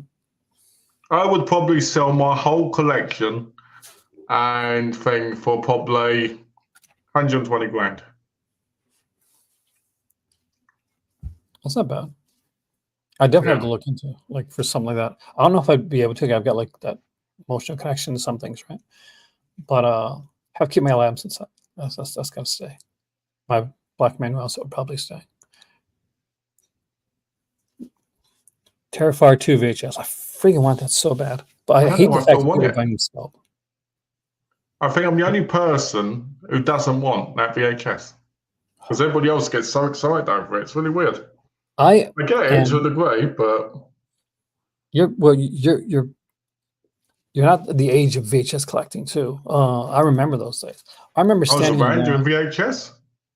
Yeah, you're around. Like at the time when VHS most of my collection was VHS for like 10, 15 years. But you're still a kid, man. You're a baby. So I've got members. I'd be glad. 40,000 is more reasonable. That's not reasonable. I get what you mean, though. But I just think it's another gimmick again. Spend money on this. Oh, that's good. I mean, like anything that brings physical media and gets people that don't normally look at physical media looking at physical media again. It's making VHS hip again.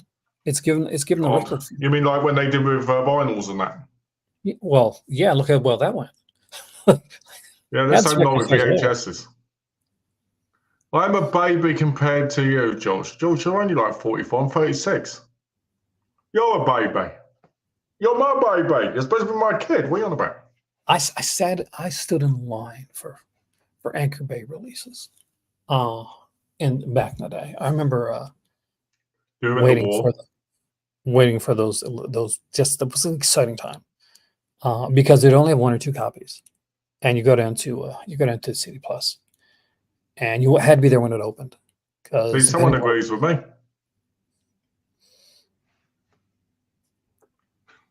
Don't get the excitement for Terrifier VHS. How old are you? I think maybe I don't know if it's an age thing, because Gino, but Gino collects a lot of VHS stuff anyway. But it's just exciting to see people. I get collecting VHSs of stuff that's not released. I get that perfectly fine. I thought about doing it myself at one point, but I don't see the point in buying something on a VHS because it's a gimmick of something you can get on DVD, Blu-ray, 4K. It just seems pointless, right? To me, it just seems pointless. Even in their 50s, see? And I think Kubrick wouldn't either. I mean, like, not just because you can get it in different like formats. You can get it in 4K or Blu-ray. Or DVD, you can't want to buy it in VHS. I'm too young to remember VHS. That's not true. I'm not too young. Best Buy, yeah. The Disney Vault one was all exciting for that. And I mean, there's a feel to it. I mean, like there's of like one that's got the special introduction. It's going to be like a 133 frame to it, uh, which is going to make it like it's going to be kind of interesting to see where it goes. They've got like the actual like splice cuts put in there as well. And so it'll be interesting to see it there. And you've seen people coming online.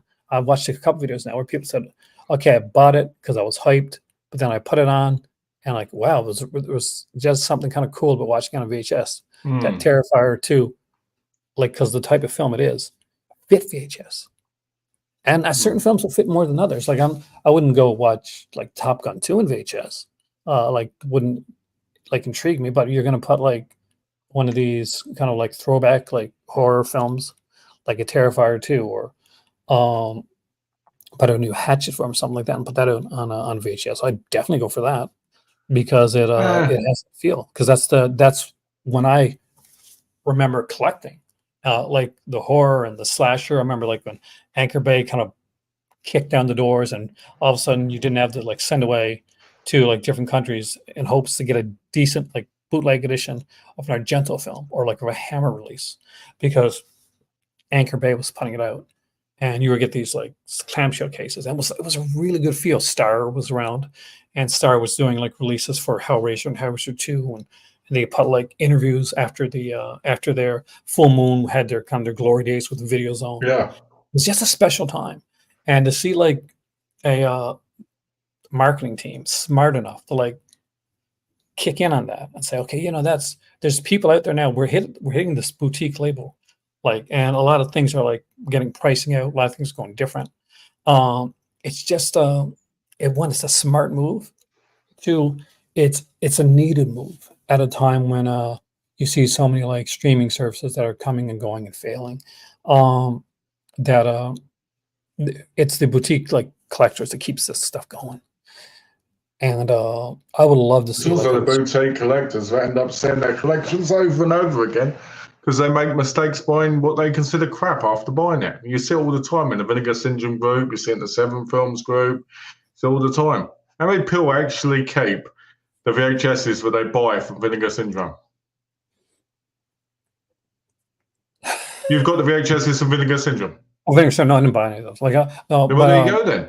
So that's the thing. But they're the new ones. Have you got any of the new VHSs that have come out in the last 3-4 years? They didn't excite me. Like that's the thing. Like I said, no. But you're saying you think that's a great idea and that you support that. So why haven't you bought any of them? Because I didn't want keep it going so that they do release stuff. I wanted Terrifier 2. It like it comes to the point of this. Is like, hey, did I want that film? Not enough to buy it. Do I want Terrifier 2 on a 2-disc VHS set, 2 VHS set to buy? Yes. So definitely standing by it. The release that I want. So you want to pay possibly 40 odd Canadian dollars for a double VHS set, which is overpriced in my view.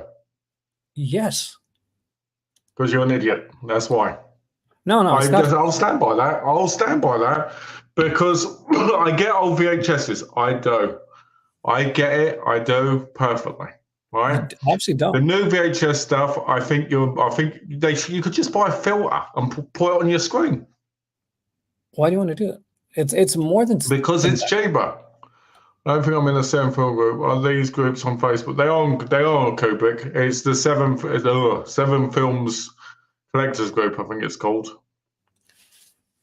I just think it makes no sense paying $46 for VHSs when basically it's an inferior thing, and I think it just makes no sense. And then it's the people that do that, but then make them release more stuff like that.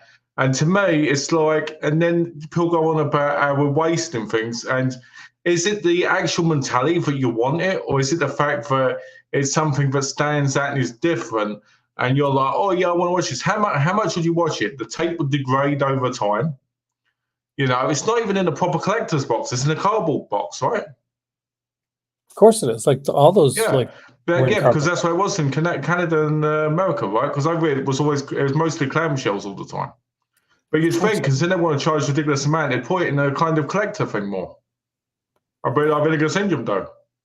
Now if they're going to go for that like old school like those double disc Dawn of the Dead like esque release, like 2-disc releases. That's exactly the type of box it would go for. I just If it was don't. going I for just like a don't care. collector's, like We are box arguing, like that, Kubrick, because I've got more common sense, even though I buy I a mean, load of no, shit. I mean, like And he it's hasn't. not. He wants to buy VHSs. Don't Yes, do because it. Buy VHSs are stuff you can't buy on the other formats. Don't buy stuff like Terrifying VHS. There's no no, point. here's There the thing. isn't. Like, don't listen to Malcolm on this one, because the thing, if you're Listen to excited me. about something, I know what I'm talking about. if you're excited He's about something, deluded. if you're excited He's about something, crazy. if you're excited about something, let yourself be excited about it. Don't let anybody like tell you, oh, okay, this is stupid or this is dumb because that's, don't have time for that. Life is short. You don't have that type of negativity. To be honest with you, I'll be honest with you, Malcolm. I'm not talking about old tapes, Gino. I get that. I'm talking about these ones of films that you can buy on better formats. I'm not talking about the old VHSs that you can't get or you want to collect. That's up to you, right? As far as I'm concerned, if I want to buy, let's say I want to buy martial arts films on VHS that never been released, that makes sense, right? It does. If I buy a VHS, if I buy a martial arts movie, for instance, and I know it's released on DVD and the quality is slightly better, I want to buy the DVD. I don't want to buy the VHS because what's the point? The VHS is going to probably think if you play that VHS over and over and over again, it wears it down. And I get that happens with discs. It does, especially if you're pausing, rewinding, all this stuff. But I just think it's ridiculous, like $46 or whatever. I just do. When you can buy a Blu-ray or 4K for that, hell less. It just makes no sense to me. You just don't get it. I do get it. I do No, get you it. don't. You're stuck Obviously, in you a country don't. where you live and you want to go somewhere and you want to buy a VHS. I get Obviously, it. you don't. I do. No, It doesn't make sense. if you got it, then you'd say then it would make sense to you. Like you mightn't agree with it, but you'd understand it. You wouldn't say, "Oh, it's idiotic" or "That's dumb." You said to me, I should calm down on my buying, right? Yes. Which I did because I was smart, because I listened. You're You not just listening told me to at the beginning somebody of this who's been video, smart with you you had to- about the VHS of a film, but you could buy it. You already owned the film, didn't you? On Blu-ray. Yeah, on the film. So why do you need a VHS? It's a one-off kind of cool one It's that I something want. to put on your shelves. You can show on videos constantly, right? But how much will you watch it? How much will you even care? You bought 300 movies, Malcolm, once. 300 I movies. did, but I haven't bought movies lately. You bought 49. You got 49 movies coming from oldie. You said it. Yeah, but that's different. No, it's not. It's different because I already had them ordered from ages ago before I decided to stop. I'm saying, I agree, Matty. I don't get I'm just saying, if you don't want to take my point of view, that's fine. I'm just it's saying not for that. somebody I who has semi-common sense. Excited about it, and you attacked it. I didn't Like, attack you. I was stating the did. fact of You what I was literally thinking. You're an idiot. That's because you would say the same thing to me if it was the other way around. For one release. That's one release as opposed to like constantly. I didn't mean an idiot as in I didn't mean when I said you were an idiot, I didn't mean it in a malice way. I just meant because the price of it and everything. Like you would probably say to me if I said to you, hey, I'm going to buy this thing here for like $800, you'd tell me I was insane. I probably wouldn't, but that's okay. I'm different. You would tell me I would. You would tell me I was. There we go. Triple H said it best. Everybody buy what they like. Moving on. Thank you. I like that picture. People can disagree with me, right? That's fine, right? I can be in the wrong to people watching. I don't mind that. But if I didn't say my actual thoughts on the thing, then I would be a sellout in my view, because I need to be honest with people about what I think about the thing. If I didn't, I'd be a yes man, right?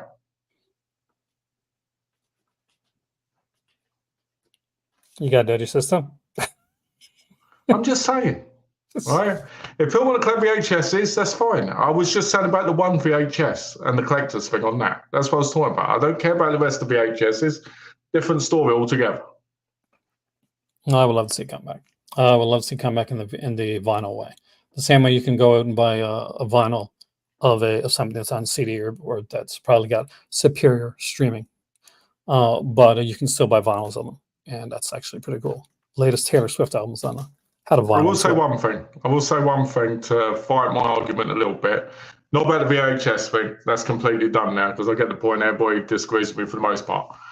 What I'm saying is, I recently, over the last 2 months, I've not really bought so much, right?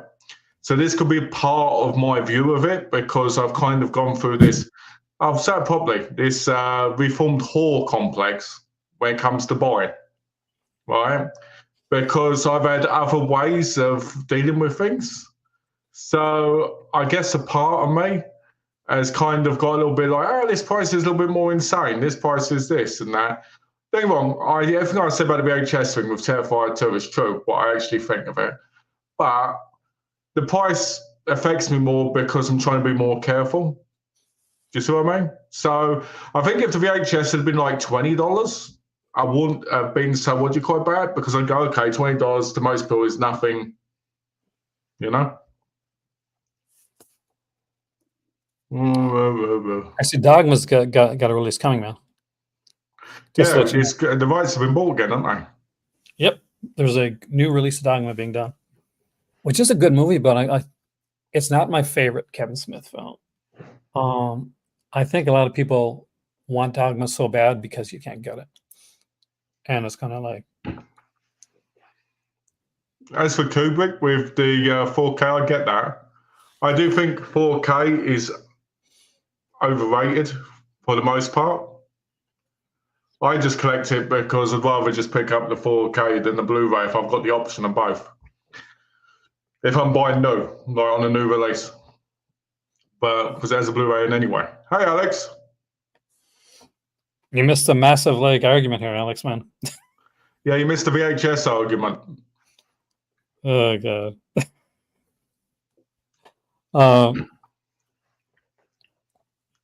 Where were we? I think it's debatable. It depends on the film, Kubrick, to be honest.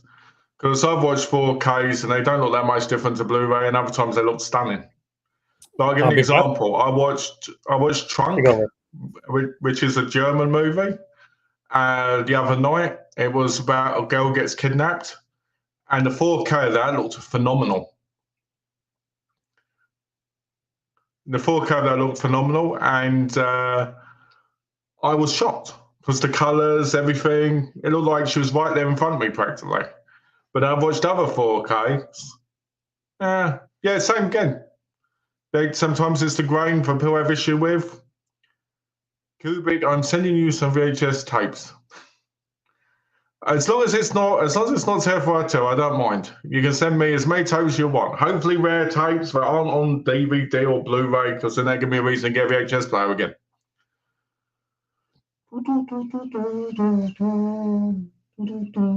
45-inch TV, and I can safely say that 4K wasn't much of a difference on my unit. Well, they say you need to have a 65-inch to really see the difference for the most part.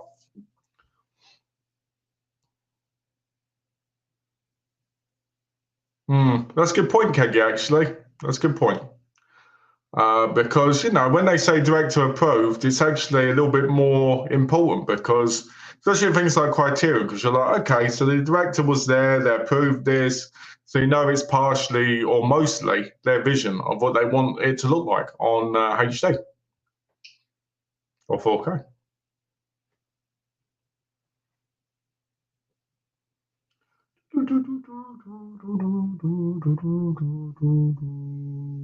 That's true. Alex says it correctly.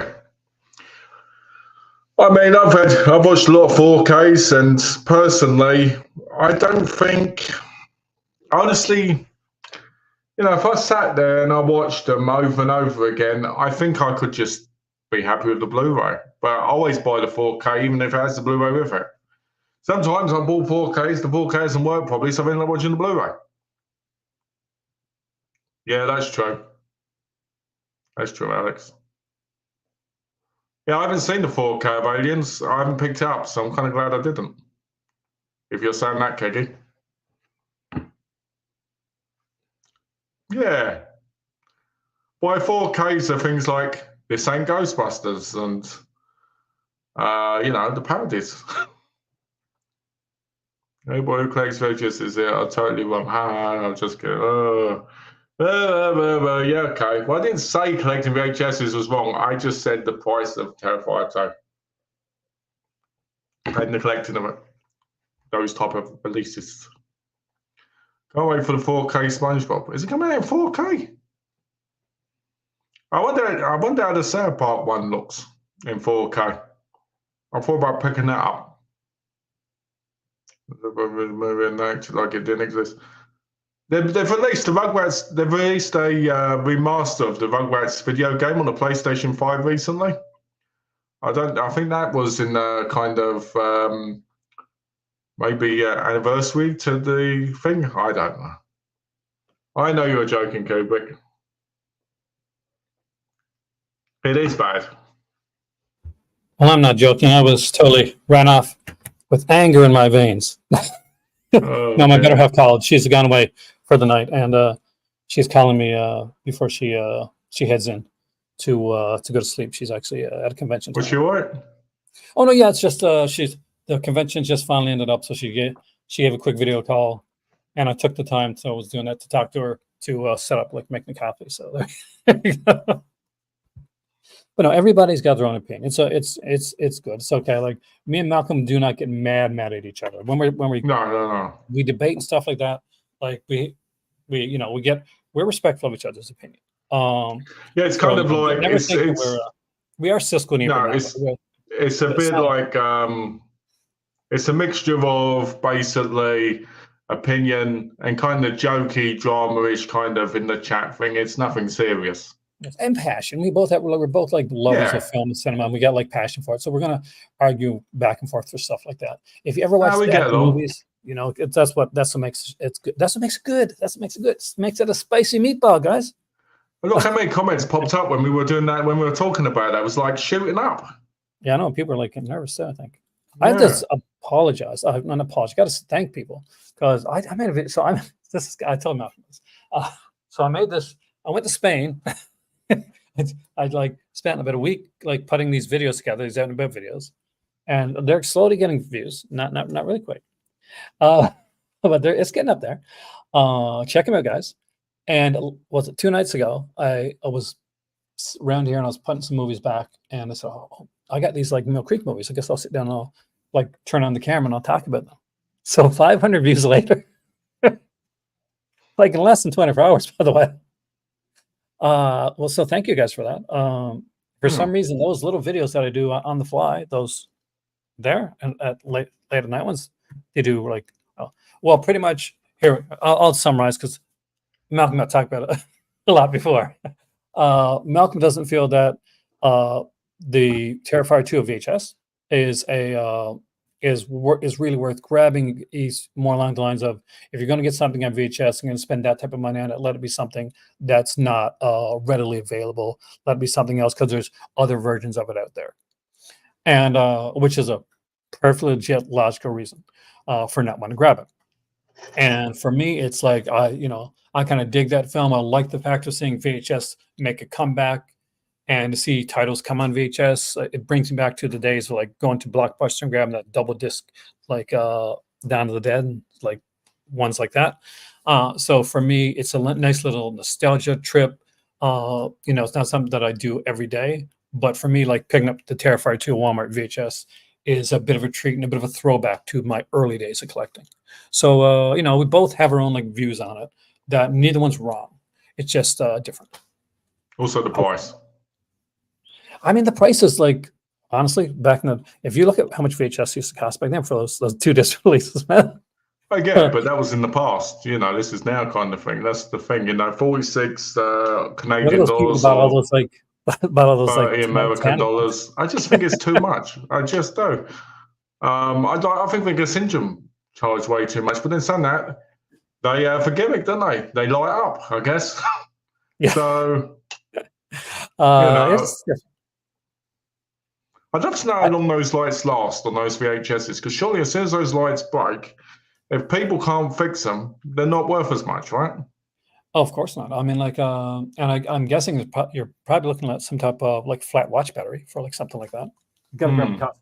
Keep talking. It's funny, Keggy, because going to our VHSs, I saw people. I can't remember where it was. I think it was during the pandemic or after, and people sold like the whole frame collection for like $200-300, and I was just sitting there like, why are people buying these when you could get better versions now ready available, supposedly? Right? I don't know. Maybe they got different things on them.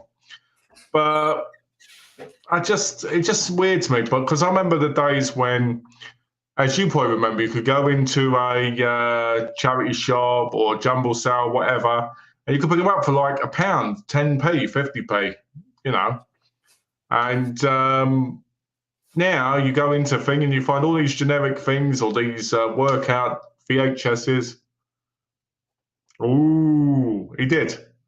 He liked Terrifier 2, Alex. Which one? He said, did you actually like Terrifier 2? Actually did. I mean, like, I still think All Hallows Eve is the best of all. That's the truth. It is the best one. I agree with you there. I think Terrifier 2 is a massive like improvement over Terrifier 1. That's it. But I don't think it's perfect yet. You have like high hopes for the Christmas one though. Yeah. Alex did a sad face. On the gory side for me at sometimes. I just like. I get that, Keggy. Don't get me wrong. I can give you a prime example of something that I do not like watching 4K or Blu-ray, and that's the original Psycho. I always feel like the scratchiest version of Psycho is the best version.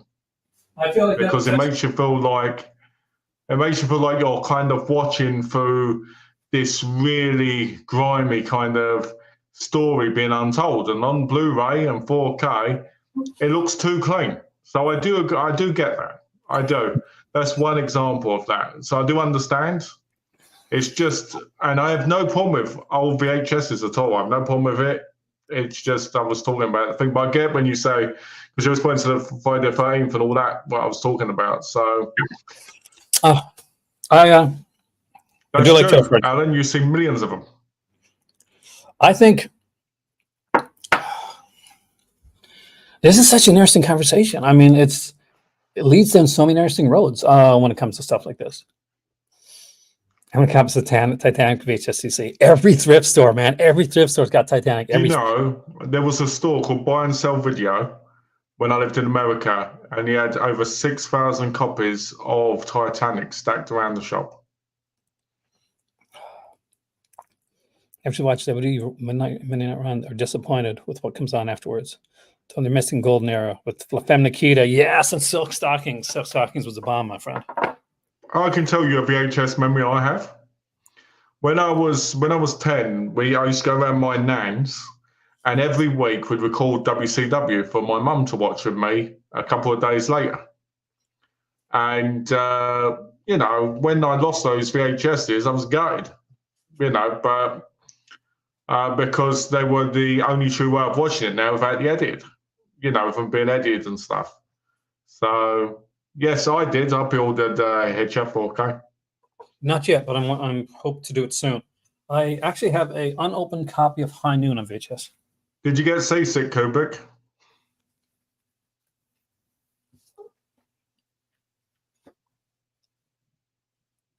But yeah, Hitcher's one to get, guys.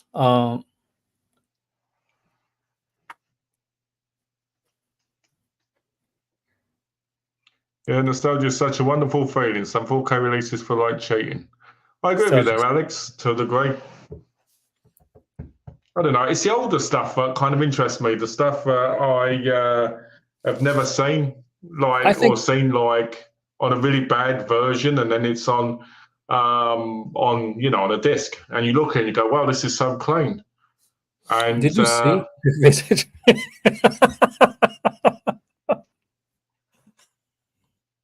There we go.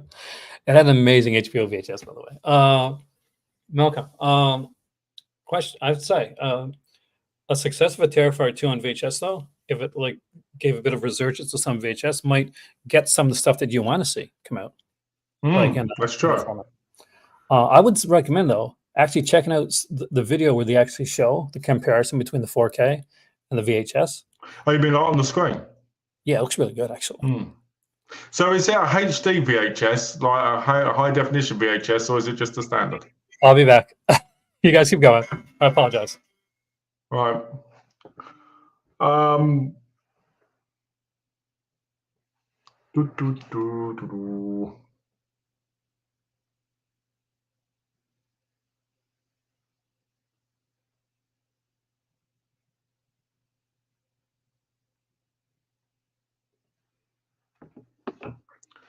Rubik's Cube Mega, that's quite cool. Let's say Fox was getting a hard time about SmackDown. WWE was fed up with the censorship, and Fox pretty much told them they don't care anymore. Well, good thing they're going to Netflix then, isn't it? When is Elsa coming? That's what we want to know. Apparently, it was going to come in January, and you know, take care, May. And we haven't heard anything else about it since. So I did ask on Facebook, and they said it was going to take more restoration time. So I'm hoping it gets announced for December because, well, most of September, I think October has been announced now by places. So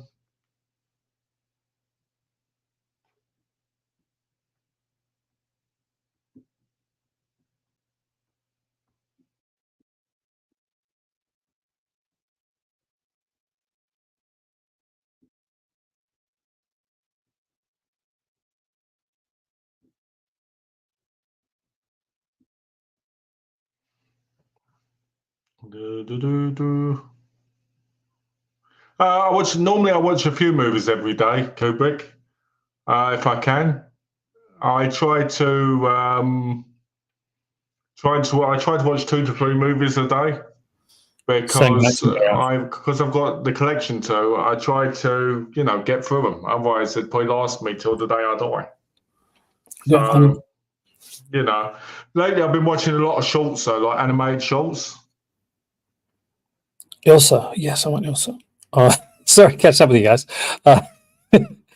Saying goodnight to my better half. I don't have Lee Hanun Part 2. Actually, it's Lee Majors. It was a TV film. I wish I did. I used to watch it when I was a kid. I remember watching it a couple times. George watches movies. Malcolm and George get to watch movies every day, and I'm so freaking jealous of you guys. George watches movies, and this is how George responds to a movie. Puts it on. If he likes it, big thumbs up. If he doesn't, it's beep, beep, beep, beep, beep, beep. Out the window it goes. Beep, beep, beep. Then in the mud, then stamp on it. Soccer kicking it. Sit down to watch a semi-modern movie tonight in a violent nature. I'm like, I'm finally watching a movie again. And this is what I'm seeing. I'm like, I don't know. Maybe I need to take some more time off. Oh, man. Before you messaged about coming on today, I just put Sick on, the horror movie. Yeah. And I was like, I wonder what this is like. So I'll probably watch that later, finish that off. These guys lately in it has really inspired me to get back into cartoon. Create some awesome pieces. Do you know what, Gene? I've seen your pieces. You can draw, man. And you've got some good ones. I mean, you've got some serious talent. Thanks, Hubert. You should look into trying to animate some characters of your own that you create. Because I think you could think, am I retired? Yeah, I'm retired. I made my money 10 years ago, and now I can live off my earnings. Well, you don't know. When Malcolm's not on here, he's not dressed like this. He's wearing a 3-piece suit, and he's got a monocle and a top hat. He's got his pinky out. I am not retired. It just seems like that right now. But in our own ways, Malcolm, I think we're working more than ever. But wow, I hope so. Yes. Oh, thank you, Keggy. I appreciate that. That's why I've got a big movie collection in the background. Plus I have to. My wife likes it when I'm at home with her, and If I'm not home, she gets a bit lonely, and sometimes, I take her upstairs in my arms and I say, it's time to let the jackhammer loose. And then I realise I'm working again, but it's a win-win for both of us. I haven't said you don't watch movies, though. When did he say that? When I didn't say that. When did he say that? I watch movies a lot. Oh yeah, you're watching more movies than me at this point. Like Yeah. both him and In George. fact, I was watching a movie at the cinema the other day. No, that being said, you've got a few. I'm almost 20 years older than you, so you got a few years to catch up with me, man. So, Gino says he misses you. I want to get you on, Gino. Like, there's been personal stuff's been going on in the background, which is the reason that I haven't had you on yet. But Trek's 45. What the fuck? Trek, I thought you were like 22.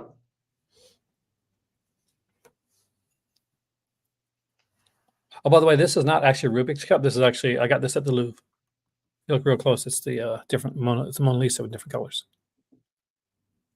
Oh, nice. He said a few streams ago, he said you like buying but not watching them. Oh, I said you were here. I said you've got to slow. That's where the slow down thing comes from. That's what he's talking about. You know this. I said you got to slow down so you can actually watch the films they're buying. We had this conversation. You actually referenced it today. No, he watches way more than me.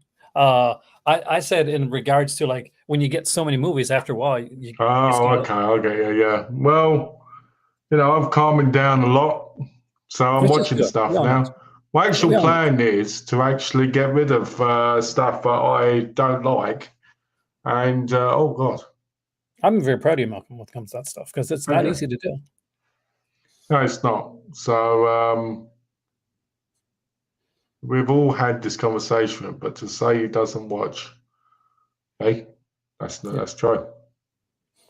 No, I think it was just taken out of context. I mean, my equivalent just went. It is kind of telling of all of this conversation with Malcolm.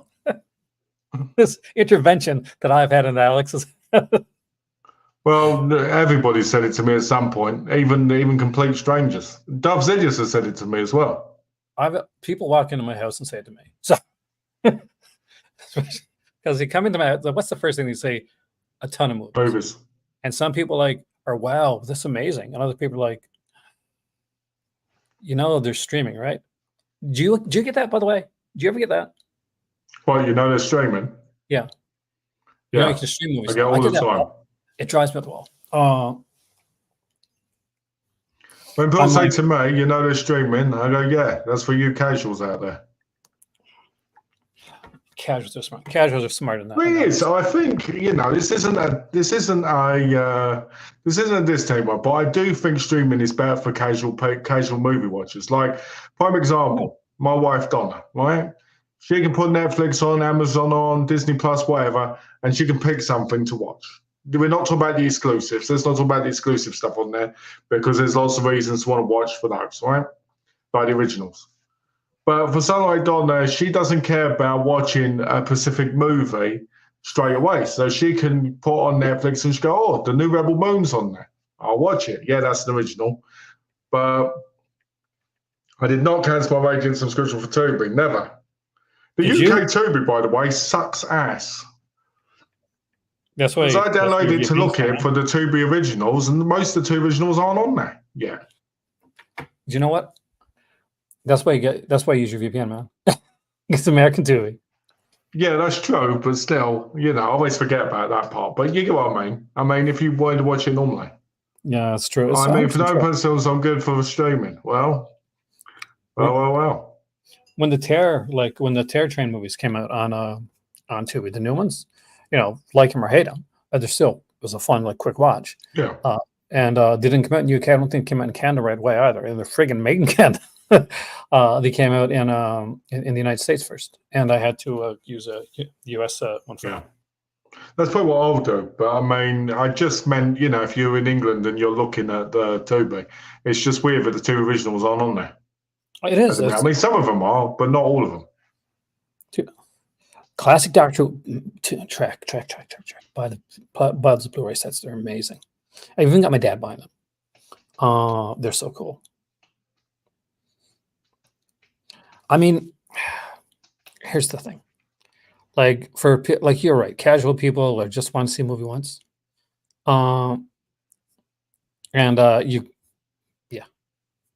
guess Tubi or Netflix or something is good enough. Like not Rebel Moon. Fuck that. That's a shitty movie. She enjoyed it. Did she really?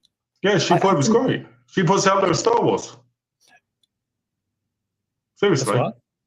She puts out the new version of Star Wars. Well, that's because I haven't seen it, so I can't say anything. But I'm just saying. Everybody's got their own taste. That's the thing, right? I didn't like it because of that reason. Because I'm a Star Wars guy and I'm a Star Trek guy. And I'm like, oh, wait a second. He's literally just doing that, but with a lot of slow motion. Juno says, Alan, let's be in touch after this. Looking forward to getting together with you. Don't wish to be annoying. I'm not annoying. It's just like, as Malcolm knows, I haven't been speaking to many people recently. It's just been, there's been like other stuff going on. Like I said at the beginning of this video, I've been juggling 100 chainsaws. And that's okay. Can we get Don the Den 1979 on 4K, please? Yes, please. In North America, yes, we need it. I missed out on the second set, and like that still haunts me. That's the one that haunts me. The one that got away, Malcolm. Just like Al Ampson got away from you, that Don the Dead set got away from me. The second set. What type of question is this? May December, have you ever gone to the Louvre and seen Mona Lisa painting? I think I said the Louvre, and Alan heard Louvre. I went to the museum, the map. And on the way, I love watching you guys, Aaron and Malcolm. Thanks, Cooper. Hey, so I appreciate that. We love doing this stuff. It's so fun. We are the Cisco Ebert. We are. I'm the crazy one. Aaron's the sensible one. So here's the thing. Like, I would normally say like I'm the Roger Ebert because but in this case I'm more Gene Siskel at some point. I'm a bit of both. Alex is hinting at things is gatekeeping. Do you remember those Blockbuster editions that came out? They had like shitty covers, right? And they had like with the, you remember it? So they had like the Halloween one. It was like Jamie Lee Curtis with Michael Myers, a shitty cut picture. There's one for like Night of the Living Dead as well. You'd find them up with the candy. They look like what pirate covers became, really bad, like looking covers. Yeah, but now when you see them, you're like, oh man, like those. If I was at a charity shop, I'd pick those up in a second. Yeah, I get that because the artwork. Yeah, but again, you'd pick them up because hopefully in a trade shop it'd be nice and cheaper. Oh yeah. Is Edge 4K getting a US release? I would think it would be. It should. Because they were working with... A lot of people think Criterion are going to release it. Yeah, it'll be great.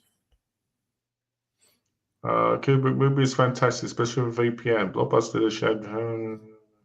Remember, it's never brand new T-shirts from Mask. I really want that to come. No, please don't say that, George.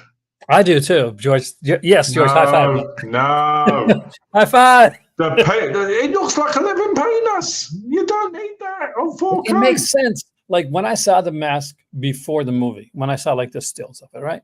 I was like, oh, this sucks. The mask is like, it's a melty mask. But when you actually watch the movie and you see the reason that the mask is the way it is and how we got it, that makes sense. I mean, awful movie. That is not an awful movie. It's a decent movie. It's awful. It's hilarious. It's only second bad to the Leatherface one. That's the only way it's second bad to. Well, for me. Movie. What? Oh, what? Then here's what we're gonna do. In a future video, we're gonna put on Patreon. At least first, we're going to. Malcolm, what do you think about doing a video where we rank all the Texas Chainsaw Massacre films? Yeah, we can do that. That'd be great, and we can get into quite depth on it. I'd like that. That'd be kind of fun. Actually, I got all I think I got them all here, well, except for the ones that can't get on physical media. You'll tell me you didn't buy the Netflix one from Stinky Tuna? No, wait Oh, for you're not a next release. collector. You didn't buy it. You didn't buy it. You're not a collector. And I Walk for get it, Jim. George. You're entitled to like it. There's so many inconsistencies and so much in that film would just make it. Yeah, I do. Would I do you? like Texas Chainsaw Massacre 4 because it reminds me of my mum. I told everybody this. It's true. Their face in that movie makes me think of my mum. It makes me think of good times. It's true. So Keggy remembers that. There you go. Keggy's got to remember for this stuff. See, remember? Just like my mum. When I miss her, I put that film on and I start talking to her. I think when we go through it, you're probably going to be surprised what my least favorite one is. Ooh. I got some hot takes for that. Well, you know they are making a second one for the Netflix, so That'd George, be you might interesting end to up with see. both. One thing was missing was the family aspect of it, and I think that's going to be showing up in the next one. No, that's the cross-dressing Leatherface. Leatherface has always been a cross-dresser. Yeah, like in the first one, he's got like the mother face, the mother mask, and the makeup and everything. Yeah, people just don't realize that sometimes. Yeah, like that. Surprisingly, well, not surprising to me, surprising to Malcolm, I guess. The movie did better than expected, actually. Well, when you got nothing else good to watch on there, you're going to watch it, aren't you? Well, watch. I'm going to say this right now. No offense to your better half, but before Rebel Moon. Yes. Oh, damn! Much love, Don. I'm sorry.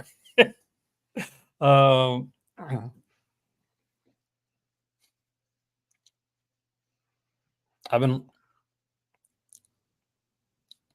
checking out all those like pictures that are coming out for like the new Superman film. Have you been seeing those as they've been coming through? Oh yeah, the new stills, yeah. Yeah, interesting. I'm waiting for the trailer. You're well for that. I'm waiting for the trailer. We get fake trailers like up the wazoo first. I get tired of these fake trailers. They're so annoying. What did I get come recently? Deer Hunt. You know, it's just weird, some of them. Is it Deer Hunt? What the hell's it called? Oh, nice, Gino. I got Icons Unearthed the Simpsons set, which I got to watch. They are tracked, but it's wishful thinking sometimes. Like, Paul might go, oh, yeah, this looks amazing. And I realise it's not real. Have you seen Deer Camp 86? I got to watch Deer Camp 86. No, I haven't seen it yet. Mill Creek. I don't know if it's out yet, is it?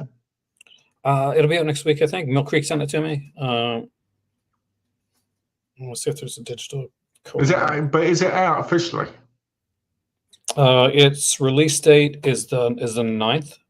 January, February, March, April, May, June, July. 9th of July. Yeah, so it's out as of okay, so it's already out. Okay. Yeah, Deer Camp 86. So I'm intrigued. So I don't get a lot of horror from Mill Creek, so it's always interesting when I do.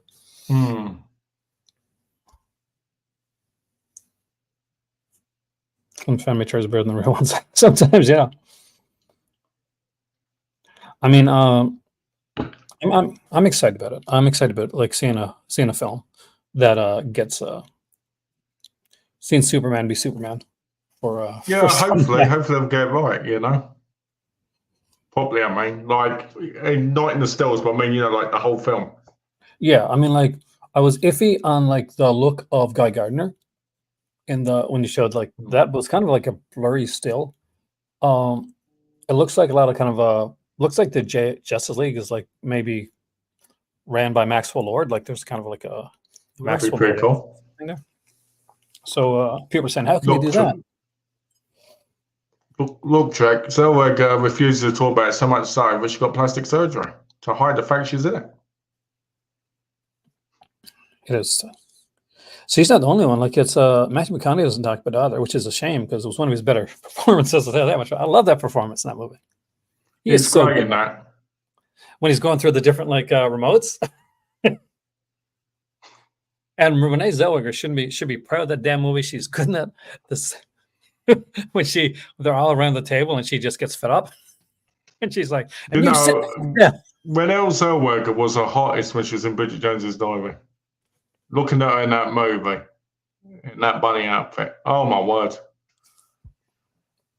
To Malcolm. this day, still drives me He crazy. did that. Malcolm, Do you who think- do you think was the most neglected of the American martial artists who never made it? Oh, that's a good thing. You know, it depends on what you say by never made it. If you mean like made it to like big, because it's debatable.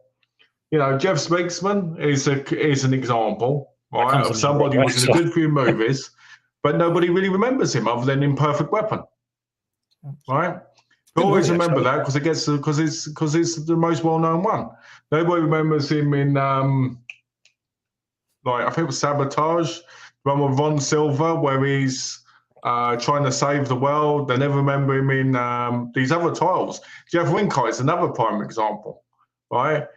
He was in quite a few things like you know, Martial Law 2 and these other ones like Mission for Justice, and which technically was Martial Law 3. Then you've got the other one, It's Martial so funny 'cause Outlaw, which is another one. Wincott was a much bigger actor over here, not for martial arts movies, but he's a Canadian actor. Yeah, he was in Prom Night. Prom Night was one of his first real roles. Yeah. In that, you Remember know, Lauren Avedon? What happened to Cynthia Lauren? Rothrock, I feel did make it. To be honest, I mean, their movies weren't as good in America, but she's still going to this day properly, even though they're not really out there. You know her by looking at her properly. You know her. She could go to a convention, and loads of people go and see her, as much as they'd go and see someone like Michael Madsen or thingy, She's also because she gorgeous. is an icon. So that doesn't hurt either. But Lauren, what about Lauren Avedon? You know, what if Daniel Lauren Bernhard, another person, you see him in a lot of stuff now still, but it's always like that character that's in the background instead of the character that was in like Bloodsport 2, 3, and 4. Bernhardt made it more famous in like nighttime soap operas and stuff like that over in North America. Yeah. But not as a martial artist, obviously, is what I'm saying. Same as Kurt McKinney, right? Kurt McKinney did like No Retreat, No Surrender. He did a couple things. Yeah. But again, he was more famous for General Hospital than he was What's his name from Kickboxer 2, that Sasha guy? Sashi Mitchell. Yeah, he wasn't thing either. When I say it to the Celsius. We're staying on till the sound starts. That'll be one hell of a video. I wouldn't be able to go on it for the rest of the week, month, but we would have a video. Well, we're going to stay on here for a little bit longer anyway. Kubrick's ashamed of fear and desire? Why? Kubrick, Stanley Kubrick, or you, Kubrick? Are you ashamed of Kubrick? Are you ashamed of fear and desire? I mean, it's crazy to think about. Like, Cynthia Rothrock's having a resurgence in her career right now. But in all honesty, like, she probably would consider herself one of the ones that didn't make it. Who was that guy? Who was that guy? There was another guy. I won't really call him much of a, you know, I won't call him charismatic or anything, but he was in Death Machines and he was in a few other martial arts kind of movies. You know what I'm talking about? I don't remember the name, though. Death Machine. I can tell you, even though I probably massacre his name. Come on, where are you? Well, I know that you think Jaleel Mary is definitely the one that needs to have made it bigger. Canadian martial arts. Ronald L. Marchini. Yeah, actually, Gino said it there. Oh, you got it right, Gino. Good job.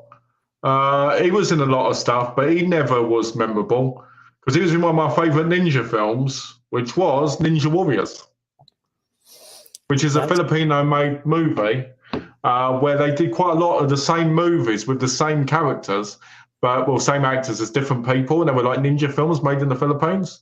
It's really weird because, like in one, a guy, he's not in all of them, but the other characters are.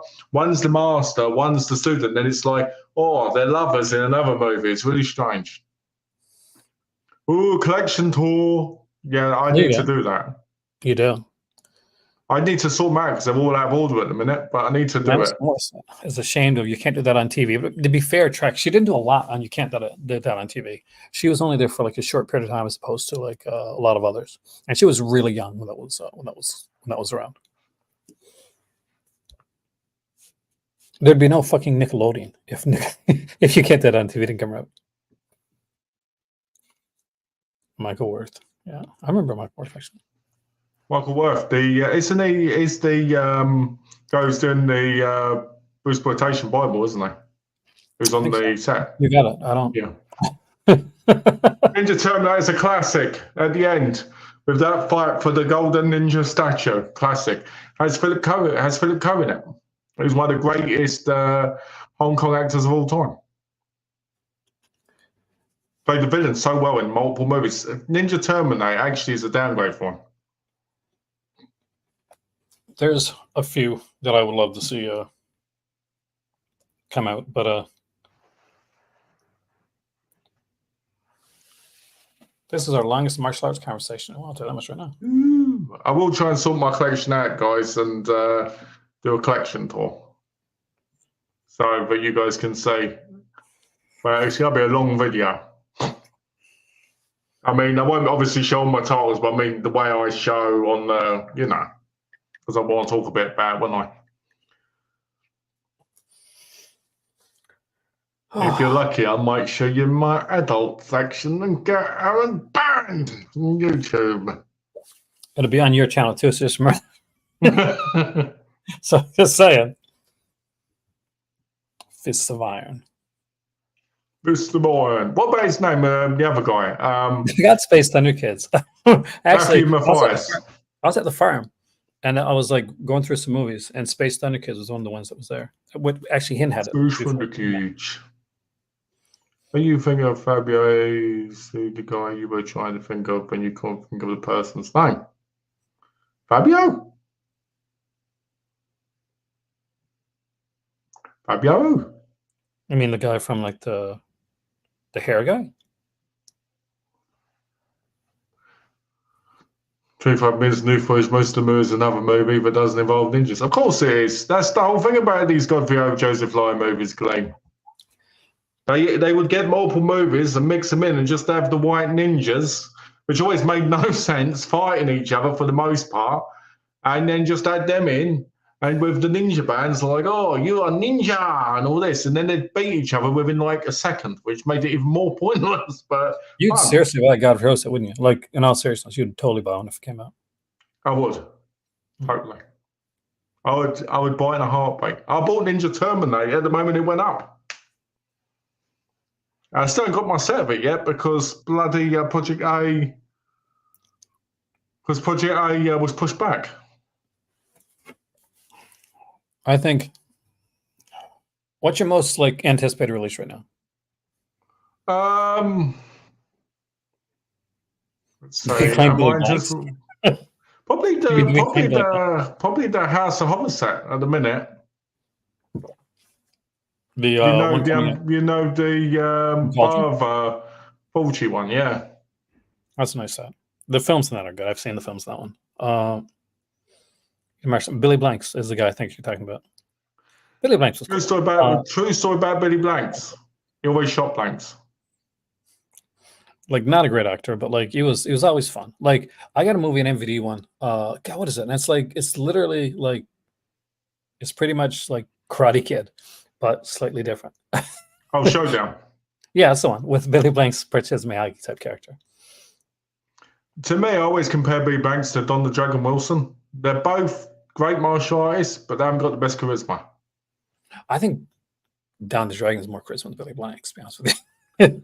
I think he's had better films. Don't get me wrong. I think he had better films than Billy Blanks, but I just don't think they've got the charisma. Especially when compared to some other people.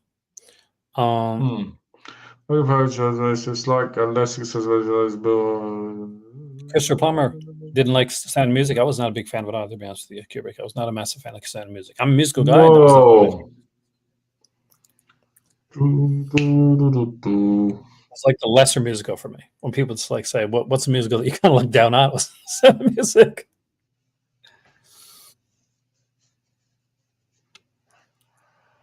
Like I'm watching Shock Treatment 3 times before Sound of Music comes on. Classic film. Does Chuck Norris have charisma? Oh, that's a good question. Because when he first started, no, I'd say he probably had charisma probably between the late 80s and 90s, if you ask me. I think he had more charisma in Walker, Texas Ranger than he did in his actual movies. See, I think when he grew the stash, much like Burt Reynolds, like in the 80s, once actors grew mustaches, they seemed to That's magically get charisma. more charisma on the screen. Just like it, like Like Tom Selleck, eh? Immediately a massive women's man. exactly. The stash was a big thing in the 80s. You had a good stash, and then like as the 80s went on, it went from stash to stubble. You had to have a good stash, good stubble. You couldn't be shaved. You could be clean faced, but you're making like a John Hughes movie. You're a boy. You're not a man. When you got the stash, then you're like a Chuck Norris. Then you're a man, right? I wish Milkwood would have released the 100 movie pack of just Godfrey Ho movies. I'd buy into. The problem with Godfrey Ho movies is this: so many of them were released under different names, the pseudo names for him as a director. So even when you buy movies now, sometimes they'll have a different person's name on them, and it's still his movie. And because of how so many people over the years have lost the things, even Godfrey Ho forgets what movies he's done, right? Yeah. Because he did so many. I don't think that could ever happen, sadly, because he was working like 7 movies at a time sometimes. And so he'd go, oh, some scenes here, some scenes there. That goes under that name, that goes under this name. And because of that style of film, and then the fact that they're not full films that he did, they were just shots that sometimes were added multiple of the same ones in different films. Because I can tell you right now, Ninja Diamond Force and something like Ninja the Protector had similar scenes in there, but were almost shot for shot the same. It's hard for him to remember. I've watched Seventh Heaven TV series. I've watched some of it, and the morals in it are hilarious sometimes when they talk Especially about considering things. when you know afterwards. Yeah, exactly. It's actually quite funny. Kind of creepy. I'm a fan of most of his movies. Well, guess what? I'm not a fan of Plummer either. All right. If he's not a fan of his movies, I'm not a fan of his because he's a great actor. I understand Christopher Plummer like being like certain films, like obviously Star Trek 6. He gets to quote a bit of Shakespeare there, so that's gonna be kind of good. I liked him in Remember. Did you see Remember? Yeah, I mean, like Plummer is a classically trained actor. So certain like getting stuck in certain movies is definitely going to kind of stick in your craw a bit. Like it's a job, guys. Like everything else, and certain films are going to like be like more beloved than others. Just because, like, I like Friday 13th. I don't expect Kevin Bacon to say Friday 13th. It's like it's a top tier movie that Kevin Bacon made, right? Like he'll probably if you ask Kevin Bacon, say, hey, you like making horror, and he'll say, yeah, I like Stir of Echoes, but he's probably not going to like Friday 13th unless you actually like talk about it. Christopher Plummer, yes, one of the great Canadians, actually, one of the people that I actually used to study his films, some films, especially movies like, well, obviously Bob Clark's Murder by Decree, fantastic. Dracula 2000 was one of his best. I actually like Dracula. I know a lot of people do hate on that one, but I actually did like Dracula 2000. I love sexy Joe Butler in it. You know, he's like, I love that. It's one of his best roles, if you ask me. Joe Butler, I mean. I like the origin for Dracula in that film. Yeah, I like that. I think it's great. I didn't like the other Dracula movies though. You know, the ones that came after. Yeah, they're all. You could tell they were like shot like. It's like watching the like those Lost Boys sequels. Like you can watch them, but they're not good. That's another actor that didn't do too well in America, really. Robin Shaw after Mortal Kombat. There's a lot of them like that if you go through. But there's so many. We got to.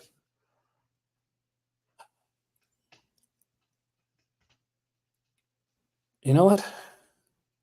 I know that I can tell you right now. When I go to Metaluna, because I'm looking at the Severin thing here, I will pick up opera. I will pick up the deep cuts, and I'll think about the other two that I'm interested in. But I will get the Argento ones for sure. You're not going to get the Texas one? I'll think about it. It depends on how much money I got when I'm next time I'm there. But I do like the fact that I have options now. Like for the last year, like I agree. I have no option unless I went to Canada. Best thing about Jack 2000 was 7 of 9. Actually, she was good now. I agree. Actually, I agree with you with the options because it means Now, if you want something, you can go, hey, you know what? If I'm in Paris, I can go Metaluna and I can pick some bits up. Yeah, As and pick up before, you Severin. were like, oh, I've got to just send it to, like Canada and then pick them up. As now you've got more of a chance to get them quicker as well. Exactly. I'm going to Canada in March, Keggy. Any plans to visit UK? I was initially supposed to go to the UK this year, but there's been pushed back because I have something else that I might be doing, which I'll type it on here later. He Actually, pushed it back because he cares more about himself and not me. that's it. I'm like that bad, and I just planned. I was on my phone. I was just okay. I got to make my tickets to UK, and then he said about Terrifier, and I'm like, fuck, Malcolm. That's why I was bitching because he told me he wasn't going to come and see me. You bastard. Yeah, I was like, I'll show him. You. This is me participating in the selection right now, helping other people get stuff that I can't get. Thanks, Alex. That's very kind of you to say that. Alex the Dog's ashamed of Jason X. I'm not sure either. It was a fun film. A lot of people. Here's the thing: a lot of people that don't like Friday the 13th love Jason X, and a lot of people that are like diehard, like super in the wool Friday 13th fans hate Jason X. I actually like Jason X. It's not a good Friday. I think Jason X is the best one after the first one. I really love Jason X. I think it's what I like about Jason X is I just like that it takes you out of the camp, but near the end, it's like you're in a virtual Camp Crystal Lake, and he's back to where he is. But it's just fun. It's just like incredible. It's just an incredible film. I love it. I love premarital sex. Such a good scene. That's a crappy ending. But does it go like full Stanley Kubrick with the ending? But actually, a lot of fun with that film. Actually, a friend of mine that would have been awesome. Dressed up like he's really great with effects and stuff like that. And he had a full on Jason costume, right? So when Jason X premiered at the theater, he actually dressed up like Jason for it and kind of like to promote the movie. Is still acting Kubrick? Actually, Josh Hartnett is in the coming back with Trap right now. Sure. Yeah, my small Jason mask. I got a couple of Jason masks, dude. Yeah, you know what that looked like, didn't you? You know what it looked like? It looked like, you know when you see him in the later ones where his face is all puffing, it looks like that's what I was thinking. Yeah. That's what you look like in it. I was like, oh, that doesn't work. It's only time. This doesn't work. And then I put it on during the stream. I'm like, wait a second. Yeah, this is like the later, like when it's embedded in the face. That's actually it's all veiny and that around the thing. He's got those little hairs sticking out, kind of thing. What's your favorite movie so far this year? Like favorite release wise? Malcolm's favorite is the Terrifier VHS, but for me, released this year. Oh yeah, the VHS was. Oh no, I think I don't know. I'm actually going to say that Opera's definitely up there. For sure. That's just me personally, something that hits me. So is the deep cuts one. If I was in Canada, like I can tell you right now, I would be buying those tonight. But I'm not. So I'm not, and I'd rather save the money for when I'm going to be able to actually go into a place and see it in store. I think it's for me or for Malcolm. Sometimes some of these sales aren't as good for us because we have to hit a certain range to get there. Like for me, it's slightly better because I can get stuff sent to Canada. And it's 150 Canadian, right? Which isn't too bad if there's enough there that I want, right? Opera's going to be $60 streaming. But for Malcolm he's shipping that to the UK, it's going to be $200 US plus another $25 flat fee. So if there's enough there for him to like justify it, understandable. But when he's looking at stuff, he's like, okay, this is good, but I can probably get this in about like 6 months to a year for half the price and actually get some more stuff. Then it's those things you have to look into. Well, for me, I know, but let's break it down quick. If I bought Opera, that's $60, right? Yeah, $60 for Opera. If I bought the 2 shirts I wanted, that'd be another 56 on top. All right. Then if I bought, let's say, Texas, the Warriors one, Gladiators, that's 45, and deep cuts is 45, right? Yeah. So I think I've made my $200 there. Yeah, But you can that's overweight. like 6 things. That's 6 things. It's like, do I really want to pay for those 6 things? Do you know what I mean? As Yeah, if I was like buying things that were like $20 each, that would at least be 10 things. So it's, I don't know. I guess we'll see CHH. if I do Oh, buy like anything. CHH is channel, by the way. Say that again?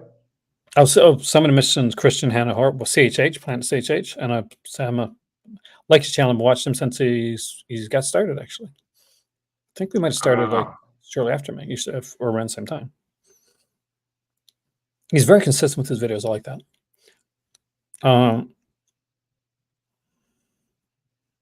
Let's go. Wouldn't have had to question the price. Now, here's the thing: like you can buy them and get up to that price, but it's still a smaller package. If he waits 6 months to a year, you can get all these plus more for the same price they would pay for these here right now. It's true. Because they're not going. The only thing I'll be missing is that Silver Lining garbage looking movie. And I think you'll survive that one.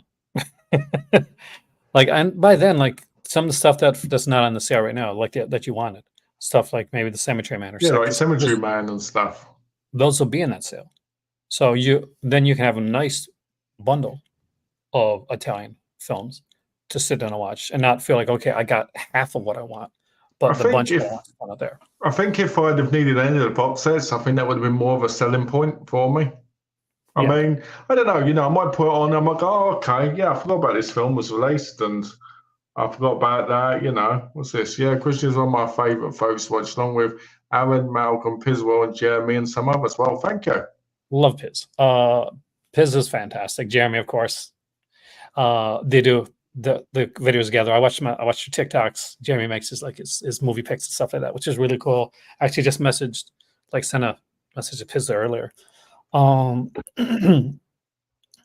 You're like pissed at me. I love film soundtracks. I'm a massive film soundtrack person. Hold on a second. No, I can't do it. But anyway, so yeah, I got a ton of soundtracks. What were you trying to do? Lean it on your dick? Yeah, I was And walk gonna be around like, like this? because it's so massive and strong, I was just gonna bring it over. But no, I was gonna bring it over. Hello. Oh, over here it goes. Oh, hold on. I'm rocking you up and forth, guys. Oh, It's like that joke that was the one film I saw, and they're at a nude beach, and it's like, Yeah. would you like like a waiter comes across, he's like, would you like coffee? I said, why sure. And he's like, donut. Have you ever seen? I don't know if you ever noticed this, but have you ever noticed when people take pictures of themselves, sometimes as selfies, for like Facebook or dating apps, they always have it pointed from down below, so it shows like the chin and that, like they're going, "Hey, I've got you leaning down here, darling," and you're seeing what you're going to be seeing at some point. I sit there and I look at that and I go, "This type of picture, like weird." He always, Aaron goes on about soundtracks all the time, mate. He loves them. Thanks, Kegi. Oh, Thanks, Track. here's some of my most listened to. Listen to this. No one will mention this YouTube creator because he is really obscure and barely anyone watches his videos. One of my favourite YouTubers is a relative nobody. His name, you may ask, is Gino Cuddy. Well, That's Gino. That's a way to get your name. Shockwaves. Shockwaves. Malevolence. I got Bereavement as well. I got all three of them. Soundtracks for all three of these films. Actually, really like those films. The remake, one of the remakes I actually really like, Silent Night. I actually like that film. I actually really like that film. The original, Gone Jen Hess. Classic. Don't Go in the House. I like that. I always love that when it gets the wind downstairs and flamethrowers them. The Prowler is a really good one. This is a really good soundtrack. A lot of these, most of these are Howling Wolf Records, and classic. This one here is probably my most listened to. Silent Night, Deadly Night. So this second disc has the songs from because Silent Night, Deadly Night has a bunch of songs that seems like they're actual Christmas songs, but they're songs that are made for the movie. So when you're watching So on the dead of night, and you hear that song, Santa's watching, Santa's, Yeah. that's like, so all those are on here as well. So it must be Christmas, sleigh ride, Santa's watching, like a whole bunch of Christmas songs on here. So it's really cool. I listen to this one all year round. It's these are all 2 sets. When I was one day I was making a video with Jamie, and we were talking about like soundtracks and stuff. And the guy from Howling Wolf Records actually reached out to me and said, "Hey, I'm going to send you some stuff, dude." So I sent this massive package of Howling Wolf stuff, and I listen to them all the time. And the cool thing is they get each of them have this like cool write-ups and stuff, which I love this stuff. So yeah, I love soundtracks a lot. Actually, I listen to music constantly. Nice. I have like stuff that I've got ripped onto to put onto my Spotify and onto my. To answer Alex's question, because it just rolled up, he said, "What would your budget for the Severin sale be?" For me, if I was going for the sale, I love Alexander Daddario. I would probably hit it at the 150 range to get the 25 shipping. Okay. Like when I was in Canada, then I would usually range it around like $200-ish. Depending on what I want. Oh, George, have a fantastic night, man. Thank you so much for coming in. I think for me, it would be probably, it depends on what's there. If there's stuff I really wanted, probably $275 to make it even $300 if it were, the 25. But it'd have to have big titles I really want.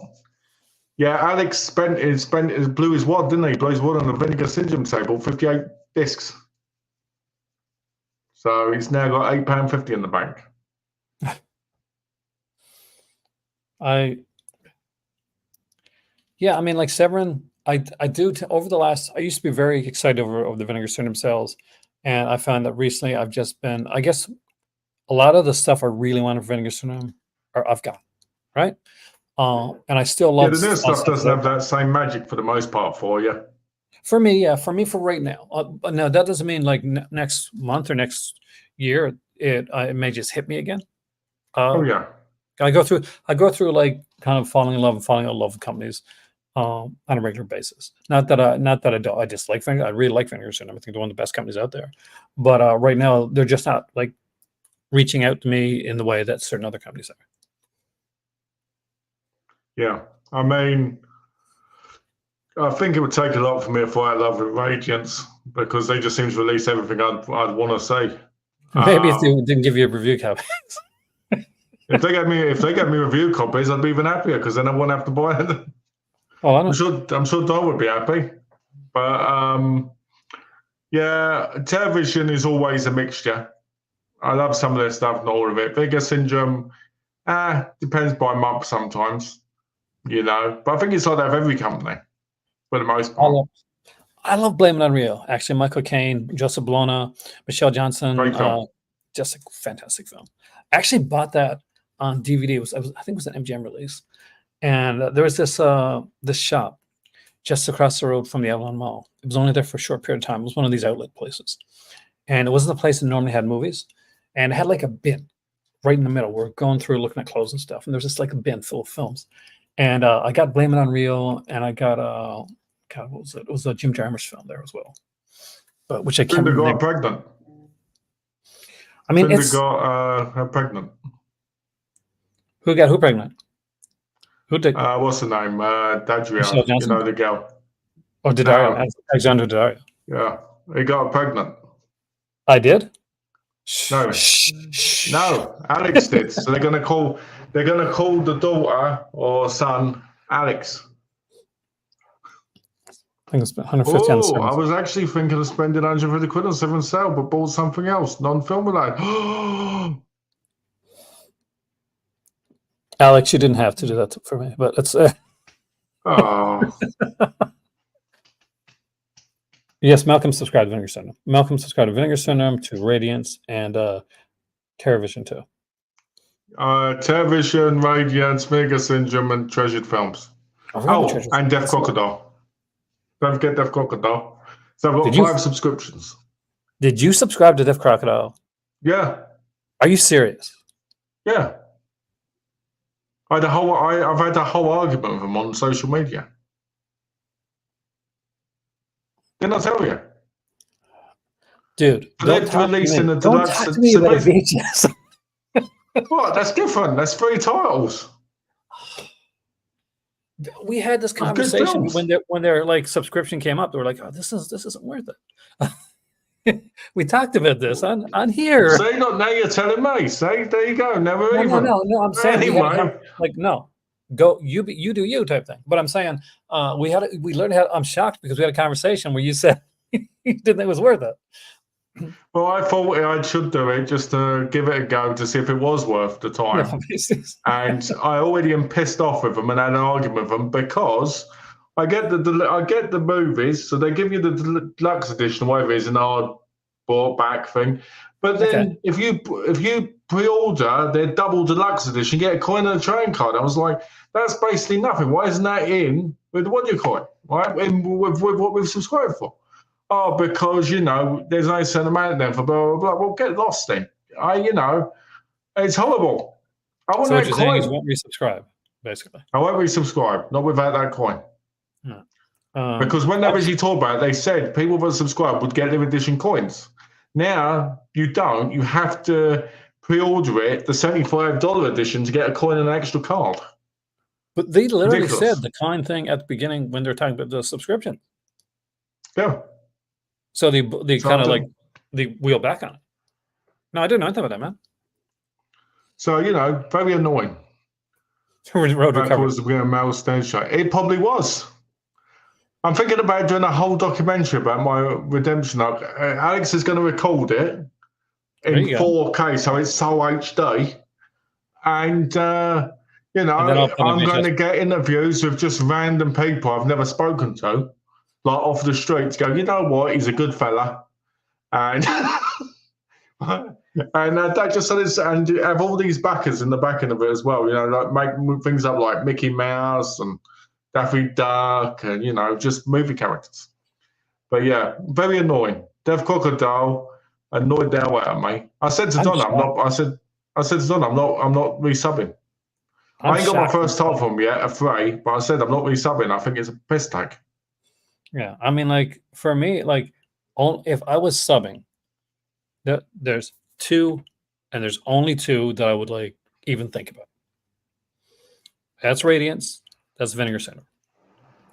Like, would I buy stuff from television? Yes. What would I sub to them right now? Probably not. Would I sub to Deaf Crocodile? No. Would I buy stuff from Deaf Crocodile? Yeah. But as a company, like I don't own any Radiance, but from what they've put out, good stuff. I would feel solid subbing to Radiance. Vinegar Syndrome, I'd still feel fairly solid subbing to Vinegar Syndrome at this point. Although some more releases recently have just not been Cardona touched. Volume 3 would be what you'd get in your next sub. If you subbed, Cardona Volume 3 would be the first thing that they'd announce. I'll guarantee They'd announce Cardona Volume 3. They do a bunch of like Category 3 titles, stuff that I wouldn't watch. But I'd say out of all of them, like even though I don't have any in my collection, Radiance is probably the one I'd go with. That would be the one I'd go with. All right, the other thing that's going, Alex is going to laugh at this. One of the movies they're releasing, right, in my 3 months, is a film BFI is going to release for probably $12.99. What's it called? I can't remember right now, but they mentioned it. What was it? Those minor films that I got at the at Bay Village for like $5. That's what I mean. And they always go on sale. You'd like Radiance, Kubrick. It's very much like it's very Criterion-esque in the way that they do their stuff. You'd definitely kind of dig some of their titles. Think of more of like if Mono Macabre did like a Criterion. That's what kind of like Mono Macabre and Criterion had a love child. It's Radiance. Where is it? Now Mono had a subscription. That's when I go above all of them. I'd say Mono's subscription, like Mono Macabre. Yeah. Yeah, I'd probably do that. All their titles I pretty much like. I got a ton of Mono titles. You do too, and I don't think I've ever been like overly disappointed with the Mono title. Even ones that were so-so were had The enough. Outcast. It's called the Which one? Outcast. So the reason BFI announcement, full start hand here, we're going to announce this for a while, but we didn't want folks to unnecessarily double dip. We're releasing the Outcast. Outcast. I was like, oh, we get things like Sampo and stuff like that. Oh, Outcast, the deluxe edition when BFI could buy it for $8.99. Well, do Yeah. they send Vigor Simpsons to the They do. UK? Yeah, they do. Criterion Arrow Academy merge. Actually, that's really good, actually, because the guy used to work for Arrow, didn't he? Just like our Brad from Television gets great titles, has a great mind for Vinegar Syndrome like titles. He did. He worked with him for a while. Who do you think? They just release fantastic films, Kubrick. They can go from being very artistic and beautiful to being world cinema-esque. It's really such a great label. Scream Factory wants to do a membership discount deal. Yeah, well, they can get lost. They're in the frying pan. They're going down the window. They won't be around in 10 years. I'm telling you that. I think they will. Here's the thing. If you've seen any of my more recent videos, you're gonna know that like I definitely love me some Scream Factory. Like I got a lot of Scream Factory and I love the stuff that they do. It's I don't have to buy every re-release like 4K or anything like that. No, but I mean like I don't need to buy Reptilicus 4K because I actually got it from Scream Factory with an extra film. You did. Yeah, Factory. I don't think they'll be around in 10 years. He's one of the better acquisition guys. That's the thing. Like one of the better acquisition guys. Would I ever start my own boutique label? Almost did actually. Back in the VHS days, it almost happened. What would be my first release? It was going to be Chopping Mall. Actually, I was speaking with people to get the rights to Chopping Mall. It was going to be my first release. It was during the days of VHS. I was looking towards getting the rights to Chopping Mall, and I was looking towards trying to get Convoy because it was really hard to get at the time. Because I didn't want it just to be like horror. I wanted it to be like a kind of a mixture label of like so very much what a Vinegar Syndrome or Scream Shout Factory is now is what I initially wanted to do.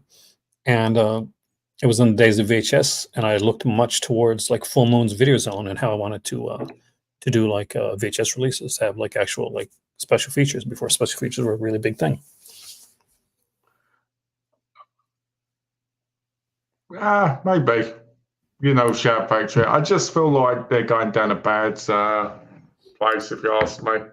See, I don't think I bought a Shout Factory release in like, well, other than the Shaw Brothers sets, I don't think I bought a set from them. And I always forget I bought it from them.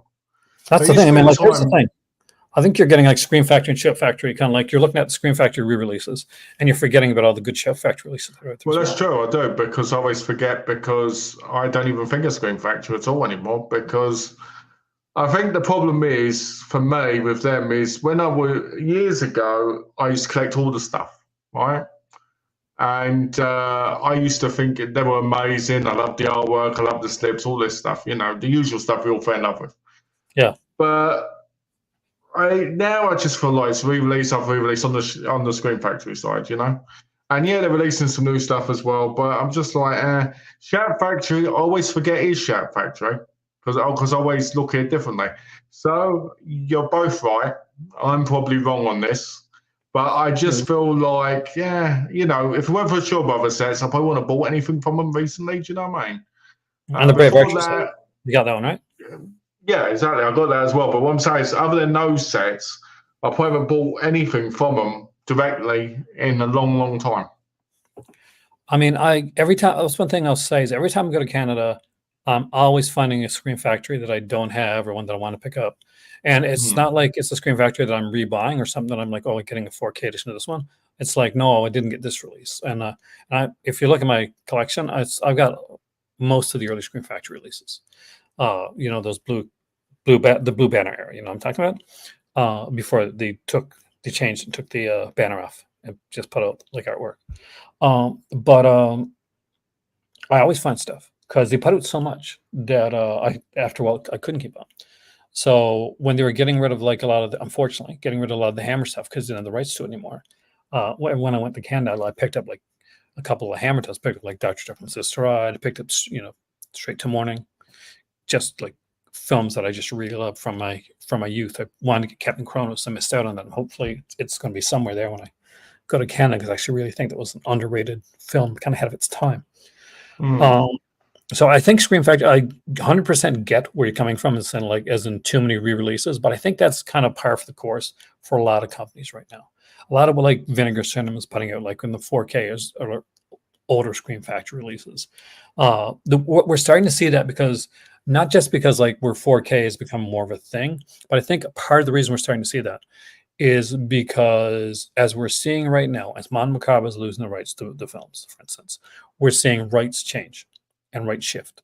And as that continues to happen, rights are going to companies for shorter periods of time.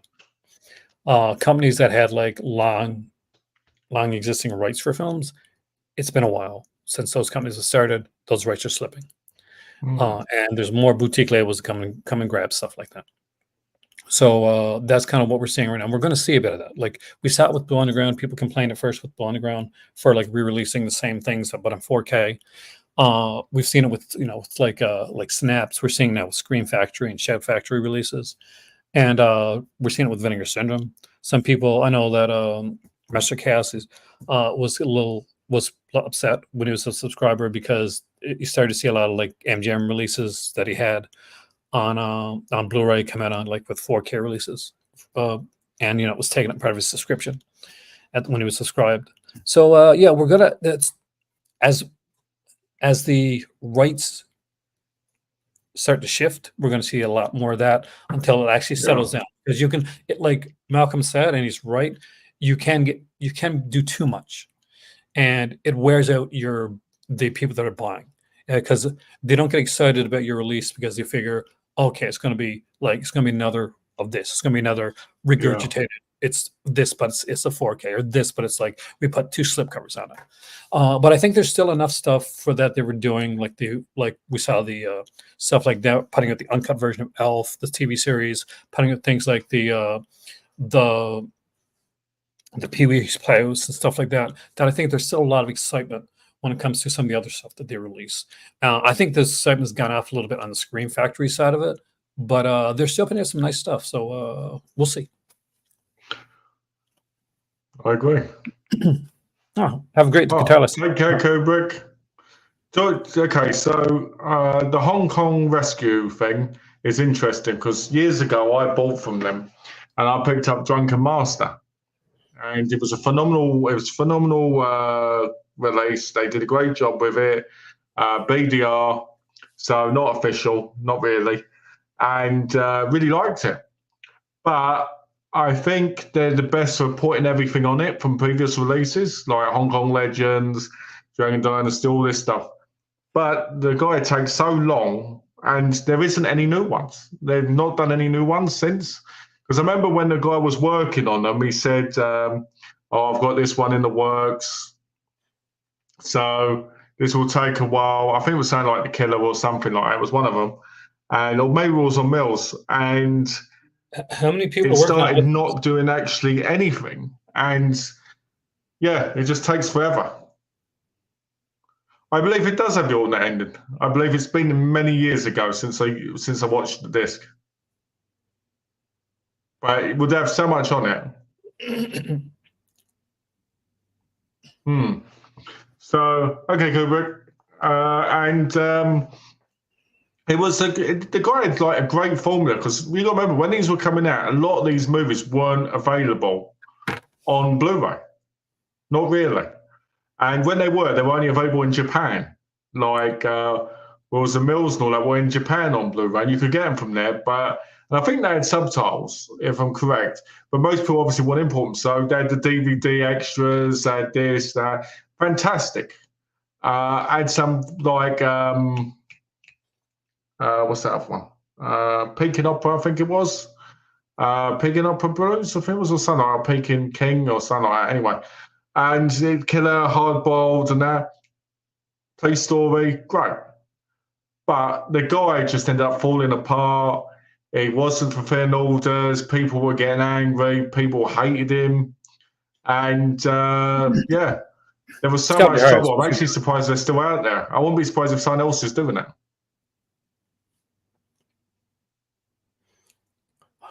Blood Beach is one of those movies that sadly, guys, has had some serious rights issues getting that one out. So I think part of it was music, but that's one I really want to see, actually. Do you remember Blood Beach? It's only ever gotten a I VHS release. do. I do. And I'm finding it to be released for ages. Yeah, it's like, I think it was the first movie that my dad saw on like rent on VHS. Damn. Uh, I bet you that VHS is sun faded now, that cover. hell yeah. But It's funny, you know, because whenever I get a DVD, used DVD or a Blu-ray, and I see that sun fading, I go, yeah, that was probably in a shop window somewhere at some point. oh yeah. I was always checking the inside just to make sure the tape's okay when I get something like that. But I sometimes get like the nostalgia feel. You know, one thing that I would like to find, I used to pass up on, but I would 100% like buy now. When VHS was still a bit of a thing, when DVD was going on, you go to these places and you see like people have taped off movies that they'd probably taped off TV or something like that, like 3 or 4 movies. Yeah. And I'd always pass up on those. I'd like, I'm not buying that. Somebody's tape.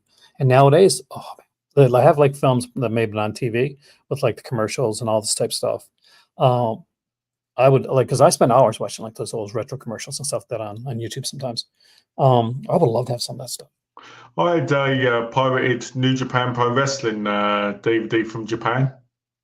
Cool. What I bought, and it had an X-Files Japanese promo on it. Right, you know, like TV spot promo. And it was so weird because obviously they're talking Japanese. But it was like one of those things I was like, I'd never have seen this if this person had edited that out. Exactly. And so cool because you never know. You get some there, you're putting in some like, oh, this is going to be like such and such. And you put it in and it's like, oh, wait a minute, this is somebody's homemade sex tape. That's what I'd love to find. I'd love to find some sex tapes. With that being said, guys, at 8%, this video is 8% and nearly 3 hours, eh? Yeah, there you go. Should have plugged this thing in earlier. I want to thank everybody for coming in tonight. I want to thank Malcolm for a cool spirited conversation. That was a lot of fun. I think I will say, Malcolm, I think this is one of the better videos that we made in a while. I think it was really good. And let me know what you guys get from the Severin sale. Come back in, hit the comment section, like, share, subscribe. Wait, before we do that though, you know what we need to do? What do we need to do? Hang in for a second. We'll be back, but before we go, here's this. Oh God! Subscription sloth here. Just want to remind you that I know in the summertime especially it can be super warm and lazy. But if you're liking this video, make sure to like, share, and subscribe. And if you want to go that step further and join the Patreon, there's a link for that down below. You can super sticker, super chat, or donate. But above all, just lie back and enjoy the video, because that's what I'm going to do. So there you go, guys.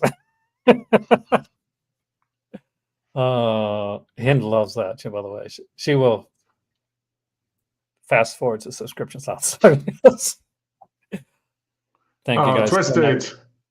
You have a good night, Twisted.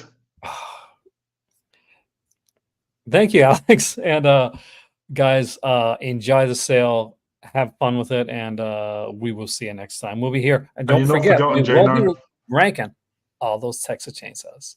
And we will get Gino in here. Dude, we'll do a pre-tape, me and Gino. How's that? Coming up.